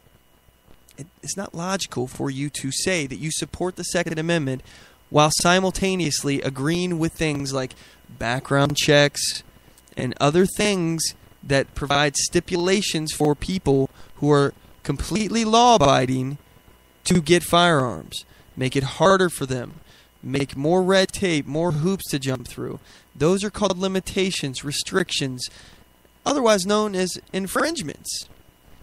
So, I'm just saying, look, we've given up a lot already. We already have to ask for permission to do something that is an absolute right. We have to get a little permission slip from the government with these licenses. It costs us money, which some of us can't afford, myself included. It's why the whole time I was in Washington, I didn't have a concealed carry permit, even before I was arrested, because I couldn't afford one. The only way I can legally carry was openly, and I get arrested for doing that. Things have gotten bad enough, people. We've compromised enough. Clinton's talking about background checks. Oh, we should be expanding the background checks for domestic violence to include, people who aren't married. It's basically the Lautenberg Amendment. If you're not familiar, the Lautenberg Amendment basically made it so that if you had a conviction for domestic abuse, you can't get a gun either. But now they're including that for people who aren't married. So, or at least that's what Hillary wants to do. And some of these things, they sound legitimate, right? It's why would people who are beating up their spouses, they probably shouldn't get guns, right? Yeah. Well, no, people who are beating up their spouses, they probably shouldn't be on the streets to beat up their spouse. They shouldn't be allowed to be in our society if they're violent, if they're dangerous. That's the problem. That's the root cause. Again, we're treating bullet holes by cleaning up the blood. In order to stop the bleeding, you have to put pressure on the wound. And how do you do that? You lock these bastards in jail. You lock violent people away and throw away the key, or you lock them in jail until there is no likelihood that they are going to be a threat to society. Now, how do you determine that? Individual case-by-case basis, obviously. You have to find that out. You also don't need to expand what is a felon to all these different areas to where nonviolent people, nonviolent offenders are now no longer have the right to keep and bear arms because they wanted to smoke a little pot? Really? It's unbelievable. You lost your right to keep and bear arms because of marijuana. Drugs. Even if it's the hard stuff. If they're not hurting anybody but themselves, what does it matter? What does it matter? And you talk about trying to stop suicide. Again, three-fifths of these stats that they talk about are suicides in the gun violence. Gun violence. I don't consider suicide to be violence. That is somebody making a choice. Violence is somebody hurting someone else. That's violence. Suicide, I don't think that... First of all, I think if you want to off yourself, you have every right. That's my opinion. If you want to kill yourself, go right ahead. It's up to you. I don't recommend it. I don't think it's a good way to go. I think we should have things to be able to help people if they are thinking about committing suicide, so we can maybe help them, provide services to people who, I don't think it should probably be ran by the government. I think there's probably private organizations that should take that stuff over, that should be doing that. However, I don't think that it should be illegal to kill yourself. That's just crazy. That to me is crazy. Because first of all, the person's dead. What are you going to do? Throw a dead body in a jail? You're going to punish their family? How are you going to do that? And you already know that you're not going to be able to prevent suicide. Somebody can throw a toaster in the bathtub, like I mentioned last week. Jump in front of traffic, jump off a bridge, off of a skyscraper, slit their wrist. Well, I mean, I could sit here and name all. I could go on, but I won't. There's so many ways that you could kill yourself. We're not going to prevent it all. So why are we trying to prevent other people from being able to get their gun for defensive purposes because somebody wanted to kill themselves? It doesn't make any sense. And again, these statists, they don't care about that. That's not what it's about. It's about controlling your life. They don't care about your safety. They care about you being a slave. They want you under their thumb. They don't want you to have access to firearms because one day you could take that radical position that your gun could be used to shut down an overzealous government, to say no, not today, not this line. I drew this line in the sand. You're not going to cross it. Would that line be if they confiscated guns? If a president passed an executive order to ban guns? Would it be when they do mandatory buybacks and make it illegal for you to have that gun? Would it be when they start kicking in your doors, searching house to house, looking for the guns? Would it be when they start classifying members of the NRA as terrorists, violating your right of association, your freedom of association? Would it be when they start silencing your speech because it's offensive to advocate for gun rights and talk about, freedom, and start mentioning statistics and things like that? Would that be when you would stand up and say no? Or would it be when they quarter troops in your house to make sure that you're not a problem citizen? Would it be when people start disappearing and being put into government camps? I'm not saying that any of this will happen, but I see a trend here coming, guys. As we get further and further along, it seems like there's less and less people on the side of gun freedom, gun rights. It seems like there's less and less of us saying, no, we want more gun rights. We want more. We want no infringements. But instead, we have a lot of people who are saying, yeah, that does sound like common sense gun legislation. It does. We don't want to be called radical. We don't want to seem unreasonable. So I don't know. I mean, it seems like there's just more and more of that, and it bothers me. I wish that I could find a way to convey that if a policy is ineffective at stopping criminals, and the only thing that it does is slow down or hinder or prevent law-abiding citizens, then that law is useless. It's useless at performing the function that it was supposed to do, and in addition, it's useless at actually preventing crime. We look at universal background checks in Oregon. They are there. They have universal background checks. This shooter, he got guns. And I have to play this clip. It's the gunman's father talking on CNN about guns. All right? Here's the clip. I'll just go ahead and play it. To them. The only thing I would like to say, is a question that I would like to ask is how on earth could he compile 13 guns? How can that happen? They talk about gun laws, they talk about gun control. Every time something like this happens, they talk about it and nothing is done.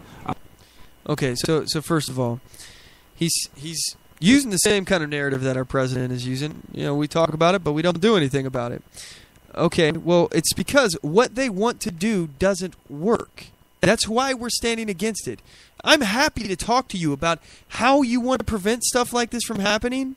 Yeah, we can talk. We had an excellent plan from Pat earlier in the show talking about how we could prevent some school shootings, some loss of life. You want to arm people up? Yeah, that's a great way too. Allow people to carry.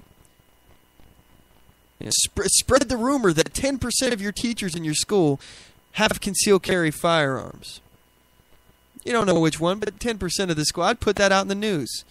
But anyway, he says, how could my son have amassed 13 guns? Well, legally. He got them legally, first of all. But that's a question that you shouldn't really be asking us. We should be asking you. How could your son, who's capable of doing this, get 13 guns? But anyway, he goes on. I'm not trying to say that that's the blame for what happened, but if Chris had not been able to get a hold of 13 guns, it wouldn't have happened. Okay, all right, first of all, I am so sick of foreigners coming into our country and telling us that we need to lose our right to bear arms. If you don't like it, get out. Honestly, I really don't care. This is frustrating for me. I feel for this father. He's in a situation now It's sad. I mean, it's really sad. And it's sad what he's going through. But that doesn't give you the right to come into the country and say, I'm not saying that guns are the reason for this, but if my kid didn't have guns, he wouldn't have done any of this, and there ought to be a law. There ought to be a full banning of guns, something along those lines. Unbelievable. It's unbelievable. Why are we listening to this nonsense?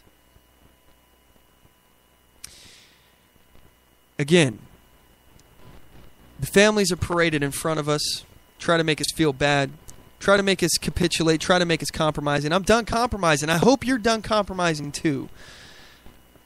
I mean, I'm happy to sit here and talk about actual steps that we can take to make our country safer, make our schools safer. But everything that the left is bringing to the table, it's not going to do the job. It's already failing in places like Roseburg, Oregon. Why would we believe that's where they would stop? They keep telling us that confiscation isn't where they're going. We all know that's not the truth. Anyway, that's today's show. I want to first I want to say thanks to Josh for coming on the show. Rick Halley. I want to thank Rob for coming on the show. I think his last name is Arco. Rob Arco for joining us on the program. Feel free to check them out at their websites and all that stuff that they gave earlier in the program. Anyway, don't forget to check us out on our website, OnTheMoveShow.com, here at Spreaker.com/OnTheMoveShow. Like us on Facebook.com/OnTheMoveShow. Follow us on Spreaker.com/OnTheMoveShow, if I didn't already say that already. Follow us on Twitter at OnTheMoveShow. Anyway, know your rights, assert your rights, and get on the move.